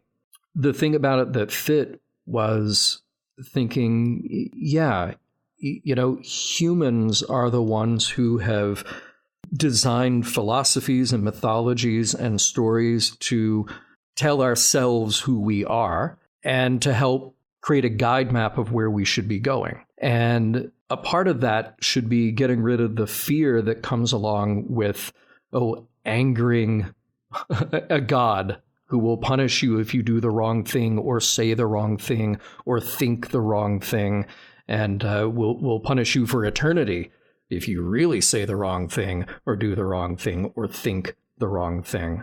I think Star Trek is bold when it explores that. And Who Watches the Watchers is one of those that, as we say on Mission Log, is a bonk on the head message about who that show thinks humanity should become. At the risk of being perhaps too provocative, and it's okay if you don't want to answer, we can maybe move on, but at the current political moment in 2018, it seems there's a lot of sensitivity around political tribes. And it seems to me that in a lot of ways, political identity and political tribalism has replaced and supplanted religion, in that the political tastemakers on both sides have really settled on the idea that political truths are revealed truths and are handed down from on high and cannot be questioned. And you just have to accept them. And if you don't accept them whole hog from whichever side you're on, then you're some kind of apostate and you must be destroyed completely. How would you respond to that? Yeah. Oh, man. That is such a tough thing for all of us to wrap our heads around, because all of that is tribal, whether it's a religious belief or a nationalistic belief or a political affiliation. It is extremely tribal. And I don't think one is better than the other or worse than the other. But it speaks to something in us that I think maybe at the core is about a grasp for power. If you are powerless, you feel more powerful when you're part of a group. I was never somebody who felt like I needed to be on a team or in a fraternity or something like that to belong to something. It just wasn't in me. But I know a lot of people who do. And then that becomes a very important part of their identity. I like to be challenged on ideas. I like to argue. I think I mentioned that. I like to be challenged on ideas, but I think we have to treat our ideas as not so precious and not so personal, which is a very hard thing to do. You know, one of the ways I remember it is be sure about what you know, but don't be too sure. Right.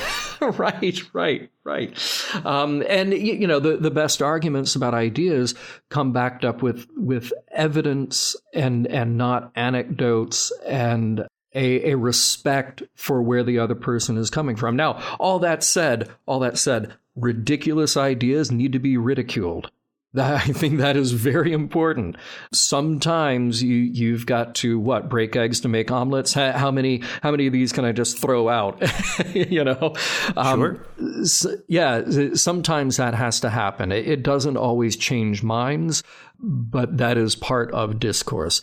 I brought up one of my favorite quotes, which is Thomas Jefferson saying, "Question with boldness even the existence of a God, because if there be one, he must more approve of the homage of reason than that of blindfolded fear." I love that quote because it's in the context of talking about everything that should be questioned. But this is the denouement. This is the top of the argument here. You have to be thoughtful about every idea. You have to question every idea, even if it's something as difficult to do as question even the existence of a God. Profound to say in the 18th century, early 19th century, I think, when he wrote that. We hold on to a political belief because it becomes a belief about identity. Not only do we do it ourselves, but we allow it to put up a blinder for us about the people that we engage. I'm from one party, you're from another party. Oh, immediately I make some judgment about who you are. Yeah, it's this idea that, now I have to hate you. Yeah.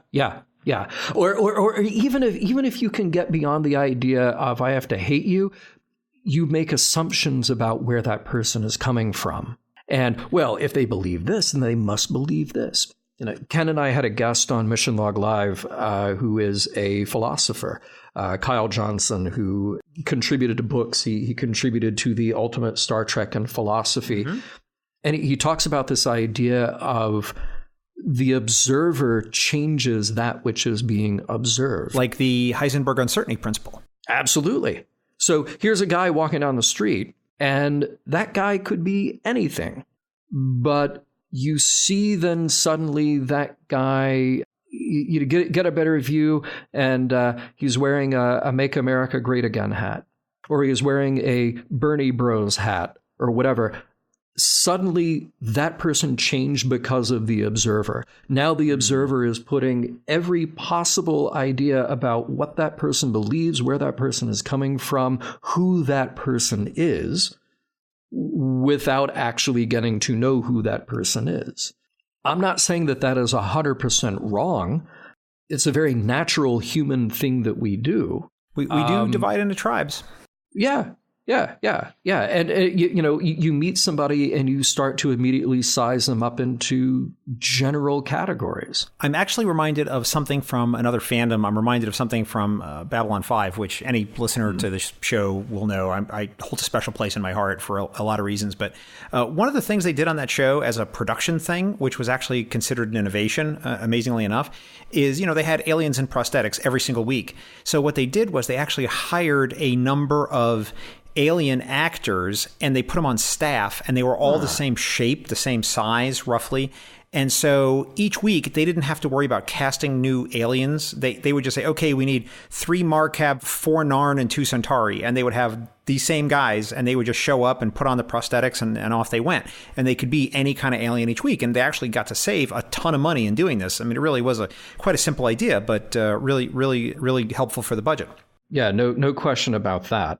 One of the stories that the showrunner tells is that even though these people all worked together week after week after week after week on a show that went on for 5 years, if today there was going to be 3 of them as Narn and 4 of them as Marcab, or, red aliens, blue aliens, and green aliens, like all the red aliens would sit together, all the blue aliens would sit together, and all the green aliens would sit together. And this is the same group of people who'd been working together for years, but they all sat together at lunch. And it was so weird. And it was just something he noticed, right? It's that we break up into these tribes. Yep. And there's something in the human psyche that we just gravitate towards that. And it's just a very interesting idea. And as we look at politics today and we think about, where people are and things, I mean, for myself, I'm not a member of Team A or Team B. My politics is like politics Q, right?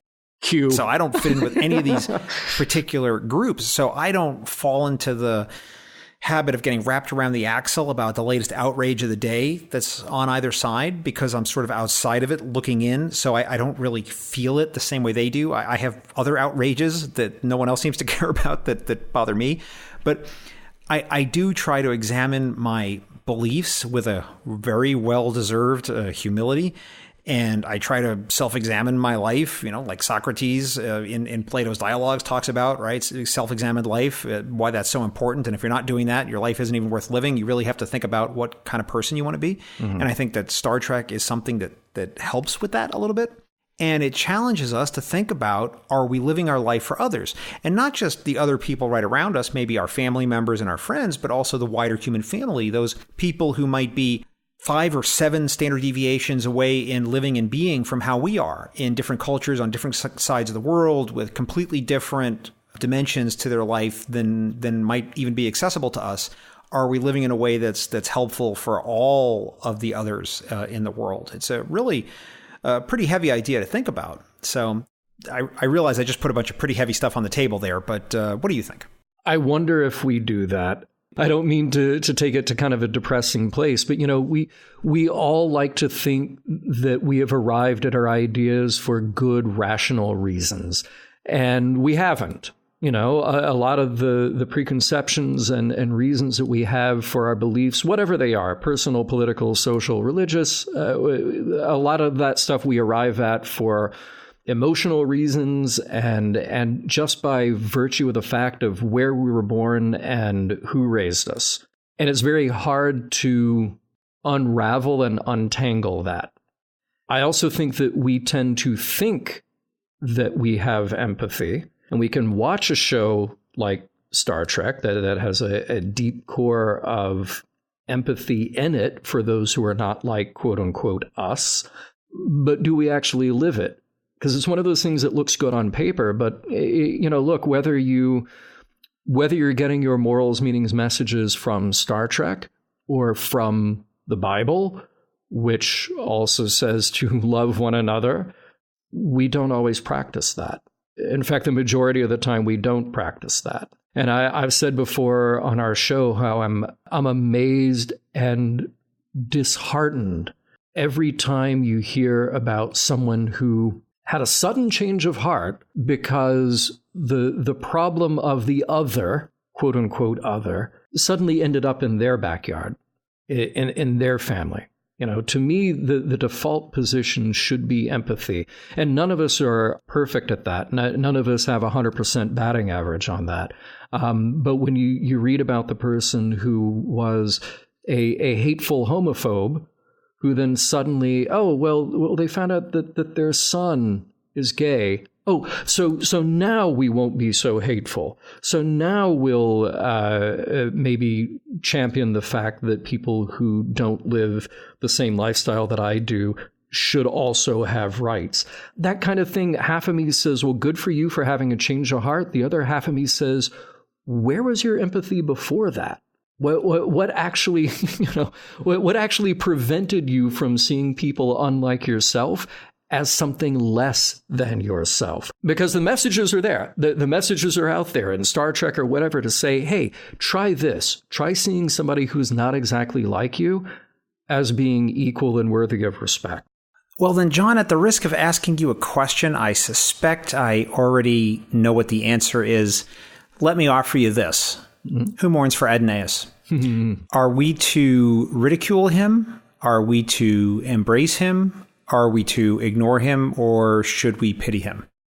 I think he should have empathy shown toward him. Absolutely. Because here's the thing, I picked that episode because it fits right there with How Sharper Than the Serpent's Tooth and Who Watches the Watchers. Who Mourns is another episode where Star Trek is challenging the audience to say, who are we when we think we can outgrow superstitious and supernatural beliefs? When we get to be fully realized as humans and realize who we are as humans, what is our relationship to this thing that we did thousands of years ago or hundreds of years ago? That character of Apollo is like Lucian in Magix of Megas 2. He's a guy. He's a guy who's misunderstood. He's a guy who abused his power because he needed the adulation. He needed the adulation of everybody that worshipped him in order to survive, in order to propagate the power that he had. But he's just an alien who's got more power than the average human does, that's for sure. But there is some sympathy and empathy to be had for him. Sympathy for the devil, dare I say, as we did with Lucian. He is somebody to be understood.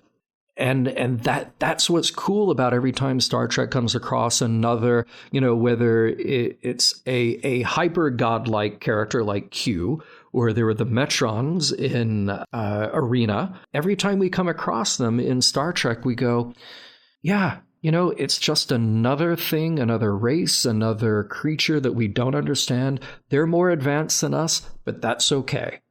It's all right. They're still part of the universe, just like we're part of the universe. We don't need to stop what we're doing and get down on our knees and worship that thing, because none of that is worthy of that. None of that is worthy of us giving up who we are and subjugating ourselves to something else. But we can be respectful of the idea that they have more power, they live in a different way. They'll be like Q and they'll pop in and annoy us every now and then. Have you seen the part 2 of this in Star Trek Continues? Oh, yeah. Yeah. I love what they did in Star Trek Continues. I thought that was the perfect way to bring back that character and humanize him even further, because Apollo got taught a lesson. Apollo got taught what should be a very human lesson, that you don't thrive on being worshipped. You thrive on doing good for others. I thought that was such a perfect way. Look, if they had decided to make a sequel to that episode 50 years ago, that's the sequel that they should have made. Which I think could have been said about most of Star Trek Continues, for sure, quite honestly. Oh, yeah. Yeah. I don't know if you read cracked.com, So it's a website. It's no longer like the Cracked magazine that you and I grew up with silly cartoons and parodies and kind of a Mad magazine knockoff. But Cracked.com does, a lot of kind of sensationalistic stuff and lists about the worst things that you've done here and the worst things we found there, whatever. But I was talking to somebody, and actually I talked to a lot of people about this one particular article that was talking about a little trick that Benjamin Franklin did. And I forget the name of the person, but he had this huge political rival. And they hated each other. And Franklin had this magnificent personal library of rare books. And he was an avid reader and collector. And there was one book that he didn't have, but he knew this guy that he hated had it. He sent him a letter and said, look, I hate to bother you with this, but it has just been eating me up inside that I don't have this book. I would love to just see it, to read it, to hold it once.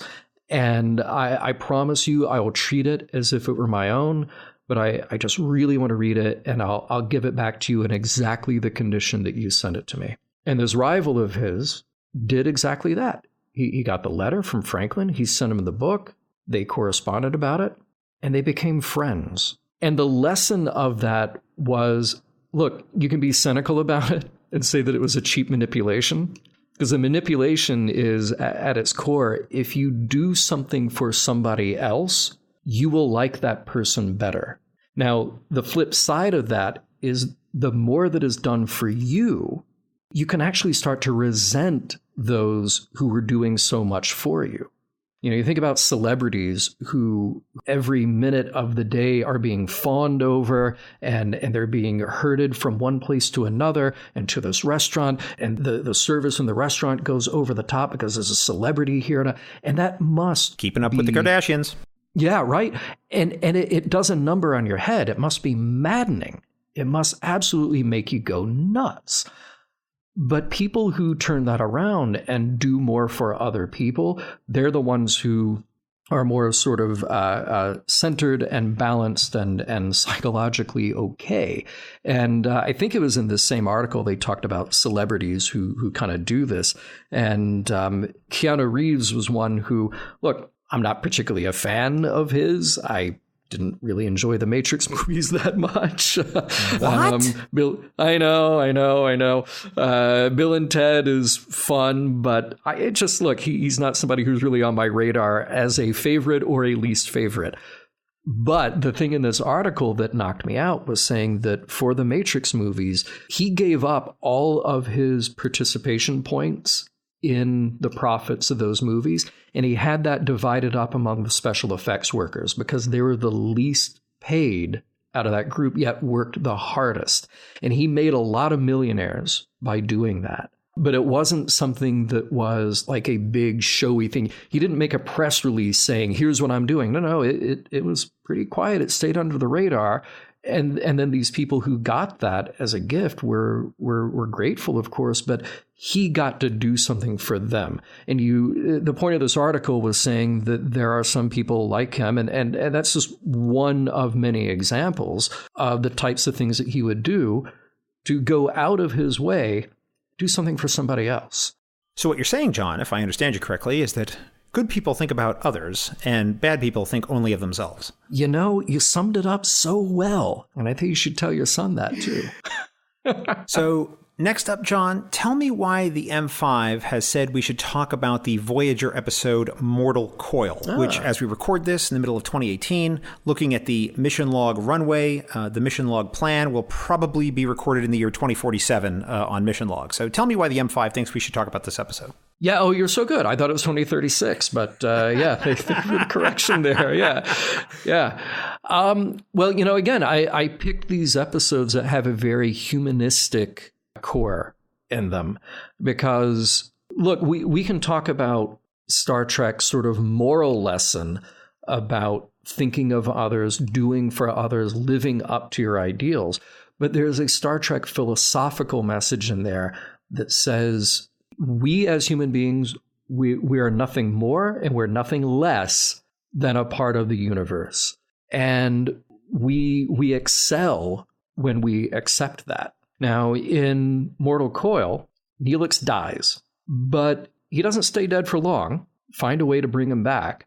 And he realizes when he was dead that there was nothing. You know, he has this deeply held spiritual belief that when he's dead, he will, I can't remember the exact nature of the Great Forest. The Great Forest. Yeah. That's the spiritual religious belief that his people will go to the Great Forest. And he was telling Naomi about that. Yeah, right. And AKA heaven. This is what will happen. But when he comes back and no such thing occurred, he spins into this depressive state, and he's got to learn through the course of the episode, you know what? It's okay if I don't have that as a promise of what happens after my life, because what's really important is what I do while I'm here, while I'm alive with the people who are around me, who care about me and I care about them. Again, on paper, it's such a simple message. It's such a simple idea, but it can be really difficult to internalize. I feel like it's very important that we live our lives in a way that we realize that where we are in the here and now has an actual impact. If we talk about scientific ideas like climate change or whatever, there's one school of thought that says, you know what? The Earth is going to take care of itself. Man isn't strong enough to change it or change it back, even if we are changing what happens in the climate. But there's another school of thought that says, this is all we got. And I may not be around 100 years from now. I certainly won't be around 200 years from now or 300 years from now. But this is all we got right now. And I can try to do my part to make it at least a little bit better for those who can't or won't be able to. And I think that's part of that core message in Mortal Coil that just says, hey, look, regardless of what you think is going to happen after you're gone, you actually have a responsibility and you can delight in the idea of the here and now. You can actually enjoy it and be thankful and grateful for the people around you who impact your life and you impact their lives. And on that same token, there are two people whose thoughts I really appreciate along a similar line. And one, I apologize because the name I can't remember, but there was a Rolling Stone interview years ago with one of the people who discovered and mapped the human genome. Okay. And the interviewer asked, what's the meaning of life? And he said, life has no meaning. Lives have meaning, which I thought was wonderful. I thought it was such a great way to look at it. That, yeah, look, in the cosmological sense, in the spiritual sense, life may honestly it's just a combination of chemistry, and aren't we lucky to have a brain that expresses consciousness as its job? But what actually has meaning is the lives that we live and the lives around us that we impact and that impact us. As I watched the episode, there were two things that really caused my gears to seize up a little bit. Okay. First was when Neelix realizes what's going on and he suddenly screams. And the cut, it immediately went black. And I don't mean like a fade to black. I mean, it immediately went black. And I think I was watching this on my phone. I thought I was getting an incoming call. Or it was like reminiscent of the end of The Sopranos where the screen goes black, right? It was just all of a sudden. And it just seemed very uncharacteristic for how they edited and put together Star Trek at the time. So it was just very weird to me. And it's just something that jumped out at me at the episode. And the second thing was this scene at the end. And I'll let you determine whether or not it's gratuitous or not, but there's this scene at the end where the girl is playing at the base of the big tree in the Great Forest after they've gone through this whole episode about how there's no Great Forest. Right. So I was looking at that and I'm thinking, now, is this something that the network forced them to put in there? Is this something that they felt like they had to do to be fair to the other side, quote unquote, with scare quotes?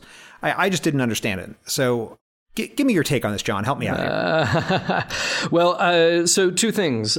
I think that abrupt cut, I do think this is purely for drama, which sure. And look, TV is an editor's medium. It was actually Connor Trenier who, in a conversation, said this. He said that theater is an actor's medium, film is a director's medium, TV is an editor's medium. I think he's very right about that. The editor ultimately is the one who shapes a TV show more than anybody else. A producer, editor, not so much the director, but producer. John, can I say one thing about that? Yeah. I remembered listening to I think it was a DVD commentary or something like that, and I can't remember if it was on a Star Trek episode or it might have been on the reimagined Battlestar Galactica, but it was Ron D. Moore, and he was telling the story of, and I think it was a Star Trek episode that he was talking about, although it may not have been in the context of a Star Trek commentary, but he was talking about the first time he went into an editing bay. And he was trying to get prepared. And so one of the things he did was he went out and he got the script and he walks into the editing bay with the script in his hand. And the editor just turns and looks at him and says, "What is that?" And he says, "It's the script." And the editor says, "That has no place in the editing room. Put that in the bin. We're not even going to look at it." And he was like, "Oh." And that was like a very big lesson for Ron, that editing has nothing at all to do with what you intended, right? And it's this is where the episode is actually going to be created, is in this room. And whatever the writer wrote was nice, but that's like, step one, and now we're on step 855, and what was intended back then just has no place here. I just thought it was a beautiful moment in the education of a showrunner. A writer has 3 scripts. They have the script that they write, the script that gets filmed, and the script that gets edited, or the show that gets edited. And those 3 are totally different things, no matter what. Totes my goats. Yep. But that scene with Naomi, so I don't take it as a literal moment, but I think there's something nice about it. Now, I could picture it as something in Neelix's mind's eye, or maybe in Naomi's herself. But I think that as much as that humanistic message comes through in Mortal Coil, there's still something that is soothing and comforting that we still hang on to about the way we want things to be. Even if we rationalize that they aren't. Look, you and I have both been around long enough that we've had people come and go in our lives, and family members who have passed on. And I know a few times in my life when that's happened, you go through the normal actions that you do. There are services and memorials, and you see family and friends, and you reminisce and all this. But there's another thing that you do where you sometimes sort of put together something poetic in your mind, a connection with that person. And I've heard family members say, like, well, I had a dream about this person, and they were there to tell me it's okay, it's all right. Which was just sort of like, you did okay, I'm gone, go live your life. I think that's a good point. I'm reminded of a time when I was at a funeral with my son. Yeah. And we were at a funeral for a family member. Mm-hmm. And my son was quite young at the time. And he asked me something about the funeral service and what the person would have thought about it or something like that. I don't remember the exact nature of the question. But one of the things I had to teach him, which as adults we all know, which is that funerals are not for the dead. The cares of this world are not theirs, right? Funerals are for the living. It's for those of us here, right? And we're really the intended audience of this. It's not the person in the casket or in the cremation box. And I think that that's something that was important for him to realize at that age. Yeah. And I just told him to remember that. Yep. I love that sentiment.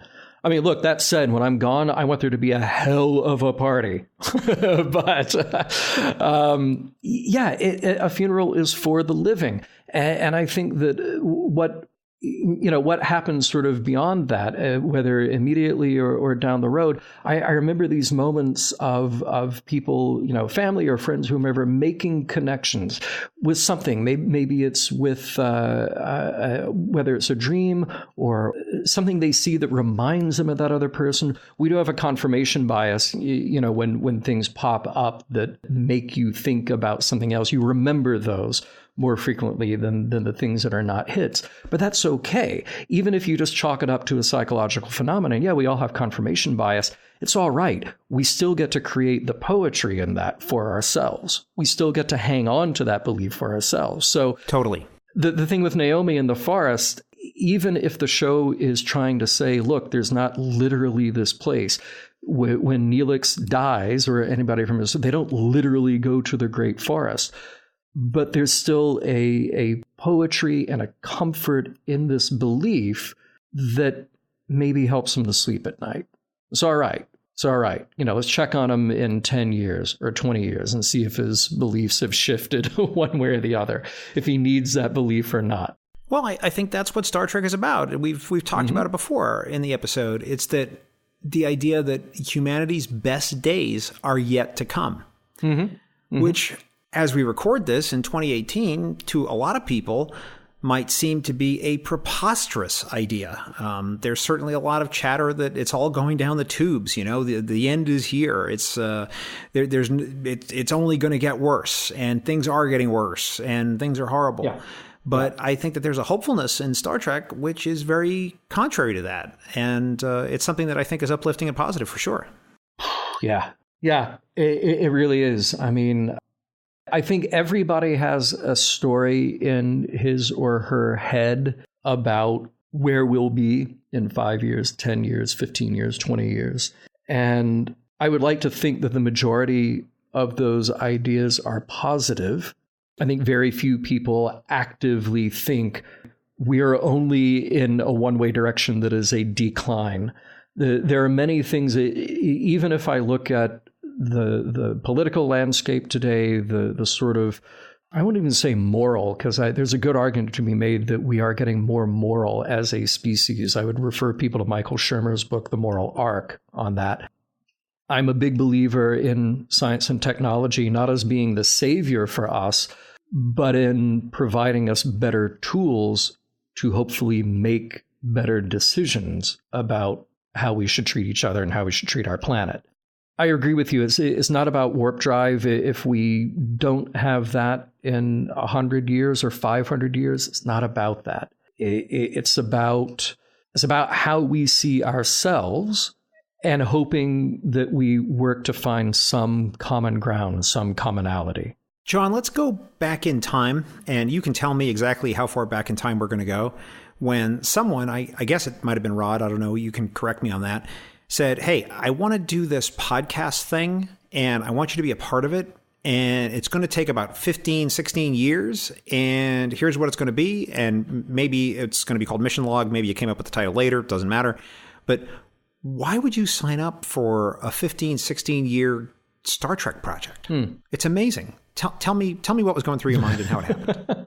So I've told versions of this story before, but I'll give you the really meaty part of it, which is that, most of my adult life, I've worked with some foot somewhere, somehow in entertainment.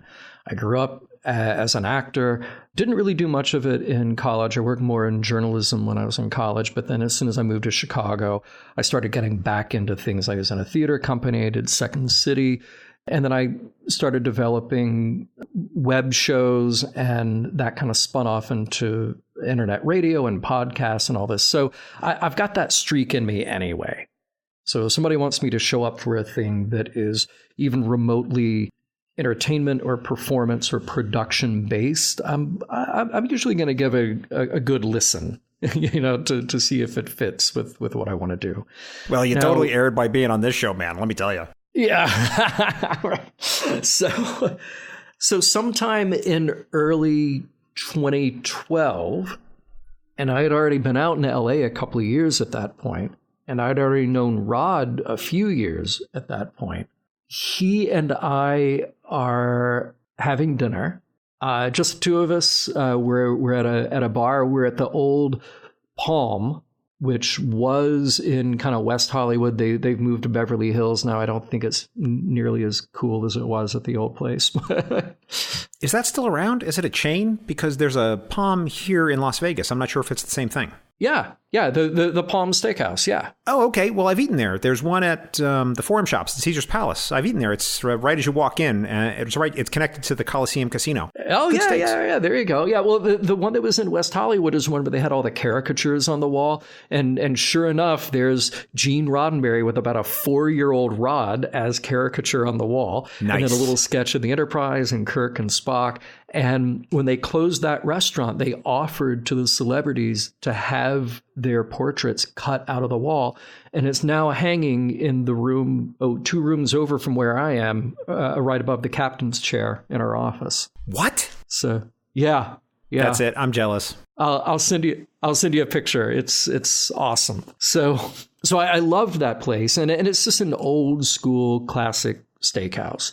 Like I said, when they moved, I think they became a little too hip. Nice. Yeah. So, but we were at the old one, and we were just sitting at the bar, and we had worked on a few things together. Nothing really big, but like I had shot some stuff for creation that involved him. I had edited some stuff for Rod. And then at some point we were working on, we were just archiving a bunch of video interviews that we still honestly haven't done much with, but it was the idea of just kind of getting an oral history of Star Trek, people that we knew that we could talk to and sit them down in front of a camera for a few hours and just throw a bunch of questions about Star Trek at them. And we've got loads and loads and loads of that footage that we'll do something with eventually. So he and I had gotten to know... By the way, I am completely on board with that, so just let me know, and I will happily buy it. Oh, you got it, yeah. I'm down. Yeah. So a lot that needs to be edited, but we'll get there, Very much like this podcast. Yeah, there you go, exactly. You know how it is. Yeah. So we're talking over a lot of wine, and we're kind of coming up with what's the next thing. Red or white? Inquiring minds want to know. Red. Camus, which is a great wine. So check them out. Yeah. And we had joked about just doing, well, not really joke, but we just said like, hey, we should do some movie nights. And what are movies that we both love that probably other people hate? The 1980 Flash Gordon. Yes, absolutely. I love that. Yeah, absolutely. Cannonball Run, and if we're talking Bond films, The Spy Who Loved Me, there's a lot of stuff that was centered like around our childhoods, like late 70s, early 80s. Like, yeah, we should just watch a bunch of stuff. And then it turned into, we should watch Star Trek. We should just really make a concerted effort to watch all of Star Trek. You haven't done it. I haven't done it, at least not in any kind of studious way. We should make it happen. Okay, so what does that look like then? Are we meeting once or twice a week and just knocking through a bunch of episodes? How are we doing this? And he already had this in mind, I think, is that we should do something with it. Did you think that he was for real in the moment, or did you think that he was putting you on, or what did you think? No, I knew that he was for real, but it kind of started in this nebulous way, because then he was like, well, we should do something, and that something should be maybe a documentary or a blog or a podcast, but it won't be me. Like, why not? You're good. Yeah, you're good. Y'all should go do this thing, and I'm going to sit back here and watch. Yeah, exactly. And this is coming up right before Macworld in 2012, and yes. He had already planned to be up there. Yep. He said, I'm meeting with this guy whose podcast I really like, and I know that you've done podcasting and production, so you both kind of know what you're doing, and I think it'd be a good fit tonally with each other. Because I know that you're both thoughtful about this kind of thing. Let's see if we get the two of you together, we can do this thing. And here's what it'll look like. We'll do an episode a week, and blah, blah, blah. And I loved the idea. Ken loved the idea. I started to kind of test it with friends of mine who are Star Trek fans.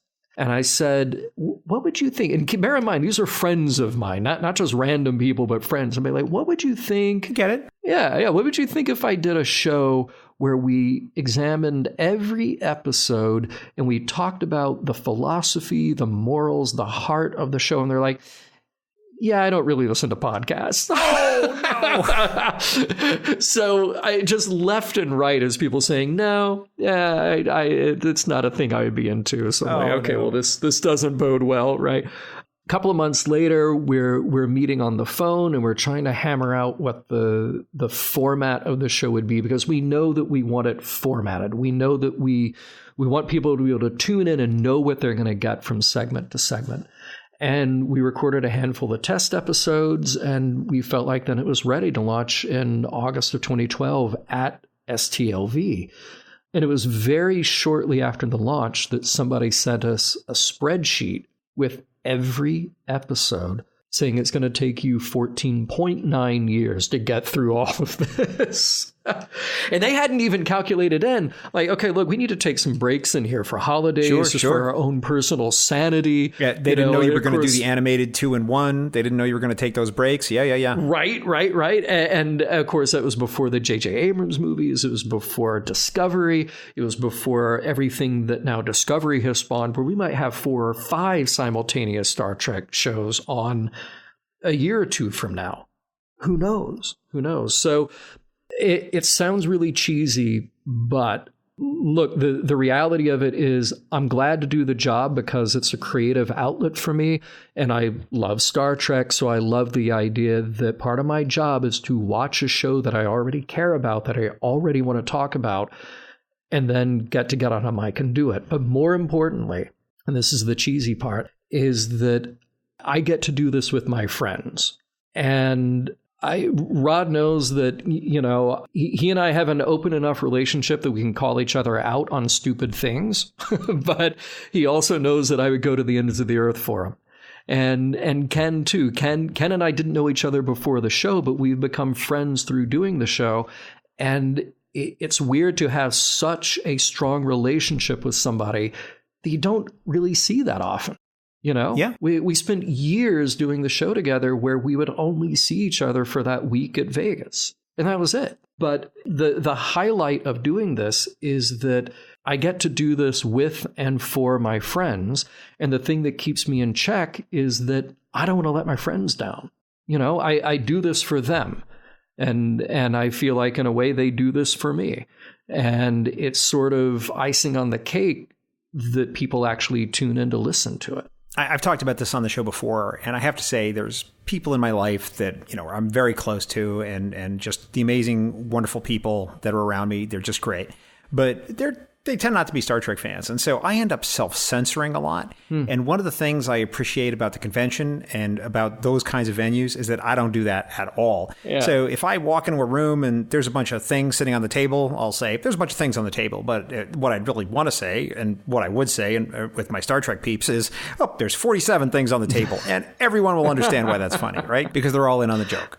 Right. And it ties into something that you were talking about, which is that Mission Log isn't just your outlet for Star Trek, but it's also an outlet to really think about how you want to be and how you want humanity to develop and a little bit of your vision of the future as well. Because there's obviously a lot of you, and Ken, of course, too, in each of the episodes. And it's really quite a lovely thing. And I think that's one of the reasons I found it such a great podcast to listen to. I really appreciate that, man. I mean, it's... I would not have thought however many years ago that Star Trek would be a professional part of my life. That's the thing that I would do, and it is a thing, among other things, but it's a thing that I would be known for is doing this. And I also wouldn't have thought when we started that we would be having the kinds of discussions that we do. But I'm really grateful to Rod, and I'm grateful to Ken, but I'm grateful for Rod that he had the idea to put us together, because we provide an interesting balance to each other. I've always said that Ken and I are very similar, and we have similar points of view. We have similar politics. We have similar senses of humor, but they're not the same. But not the same. I would totally agree with that. Mm-hmm. Yeah. And it's a great combination, because then when we hang out outside of the show, we have a terrific relationship as friends. But when we do the show, we have this excellent, fun, natural way of doing something professional and creative. So, yeah, I don't know that I could have put this show together. Every year when we go to STLV and we talk to each other about it, and we kind of get on the air right after and we talk about it. And we talk about it to our friends who don't go to that convention. And it's so cliche, and you, right, no, right. But it's so cliche when you say it, but you say it's all about the people. It's all about the friendships. It's all about the experience of being there together. And that 100% does not do it justice. It's so hard to explain what that feeling is like, to be with hundreds, if not thousands of other people who are kind and enthusiastic and interested and interesting, where you feel like, oh, I just walked into the biggest gathering of my friends that I could ever conceive of. It is true. It's something that I still struggle with trying to put the right words together to make somebody understand who hasn't been there. Because from the outside, you say, oh, well, it's a bunch of people who like Star Trek. It's a bunch of people who wear costumes. It's a bunch of people who want to go hear William Shatner talk. Yeah, yeah, they don't get time it. Or whatever. Yeah, yeah. And I don't want to force him to get it. But at the same time, I want to somehow get across that it's not just that, though. Every year, we so look forward to just talking to people who are maybe new to the show, new to us, or the people who have been with us from the beginning, and they share their stories. And, there's a woman who comes over from England every year who is so sweet and brings us these gifts, handmade gifts every year, which she absolutely does not need to do, but I love her for it. And she was the one who came to both of our panels, and at one of them said, I know that here, if I leave my purse on the chair and walk away, it'll be okay. Because everybody... Oh, I remember this. I was there. That was in the secondary theater. I was there when she said that. Yeah, and she was absolutely right. She was absolutely right that you just know that you're among people who are looking out for you and on the same page as you. And that's not an experience that you get most places with most people. John, I have to tell you that I have really enjoyed recording the podcast with you. I thought we were just getting warmed up. No way, dude. No way. I'm at the limit. We're up against the stops here. But I have to tell you that the M5, who is a very harsh taskmaster, is furiously signaling me that it is now time for the Kobayashi Maru. Okay. The Kobayashi Maru is a challenging and difficult test, cunningly prepared by the M5. Should you not only survive the test, but pass it as well, the M5 will award you an honorary Star Trek title. Are you ready, John Champion? I'm ready. Let's do it. M5, load the Kobayashi Maru simulation and prepare to record John's responses. M5 working.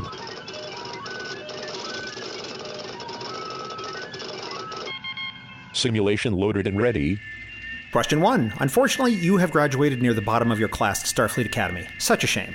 There are only 2 assignments left for you to pick from. Tribble Wrangler or Holodeck Cleanup Crew. Which do you pick? Oh, Tribble Wrangler. You've run afoul of the Klingons, and they've caught you. They give you the choice. Death by Batleth or death by Mechleth. What do you pick? Ooh, Batleth. Time for a traditional Bajoran meal. Will it be Hasperat souffle, very warm, or groat cakes with the squill syrup? Oh, Hasperat. Yeah. Let's have a relaxing game. Will it be 3D chess versus the Cytherian-enhanced Reg Barkley, or Stratagema against Zakdorn Master Strategist Kolrami? Oh, we're going to go 3D chess. And finally, John Champion, just for you, Bonk Bonk on the head or You See Timmy? Oh, You See Timmy. Simulation complete. M5, please compute the results and tell us if our guest has passed the Kobayashi Maru.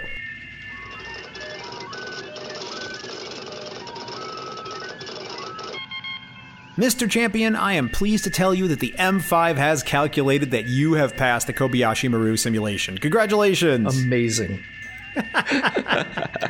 I love it. I love it. And now, the M5, who has analyzed your answers, will award you an honorary Star Trek title on behalf of our podcast. M5, what title shall we award our guest? John Champion is awarded the title of Curator of Fine Replicated Dining for Starfleet Command. So there you go. That is my favorite title. That is awesome. Yes, that is precisely what I want. Oh, you know me too well, John. You know me too well. I do my best, man. But it's the M5. It is all the M5. So all credit goes to my computational overlord and business partner. That computer cannot be fooled. I do have to admit, though, man, I'm surprised you picked the Hasperat souffle over the groat cakes. I thought for sure you were a breakfast man. Yeah. The Hasperat, I don't know, I just feel like it's such a classic, that I wanted to go there. They both are classics, but I can stand a little heat every now and then. Not all the time, but we'll go there. And I also feel like, being a Tribble Wrangler, look, let's face it, Tribbles are cute, they're fuzzy. I also feel like they could be lured away with a little Quadro Triticale. You just have to be careful. It just takes planning. I want no part of cleaning out the holodeck. Oh, that would be nasty. Nasty. Yeah. Yeah, I also feel like Batleth, there's a lot more there with the Batleth. I feel like it'll just be quicker, easier, painless. Yeah, there's some logic to my answers here. I thought these through. Now, look, as far as the gaming situation, they're both completely insufferable. but just completely insufferable. But I figure with Reg Barclay, even if it's Super Reg Barclay, he can be distracted easily by talk of geeky things. So, there might be some common ground to be found there. You could say something like, if you lose this game, I will give you my time in the holodeck, right? I'll sign it over to you, and you can have an extra couple of hours to go play around with mini-sized Riker or whatever in there. Yeah, see, exactly. He could be distracted. He could. John, please tell people how they can get in touch with you. I would love it if they would find us at missionlogpodcast.com or podcast.roddenberry.com. Those would both be good ways to find the show, and that'll lead you to everything else, like our Facebook page, our Twitter handle, etc. Now, personally, I'm on Twitter every now and then as @DVDGeeks. I'm also on Facebook under my real name, which is John Champion. Contrary to some belief, that is actually my name, John Champion. And you can also find me on Instagram, jchamp72. So, or Slow-Mo Gentleman, which is fun too. But I'm surprised it's not 47. No, I know. I should change it, right? Yep. John, thank you so much for being part of Trek Profiles. Thank you, John. This is awesome. This is a lot of fun to have a conversation with a friend, and I love it. I appreciate the invitation.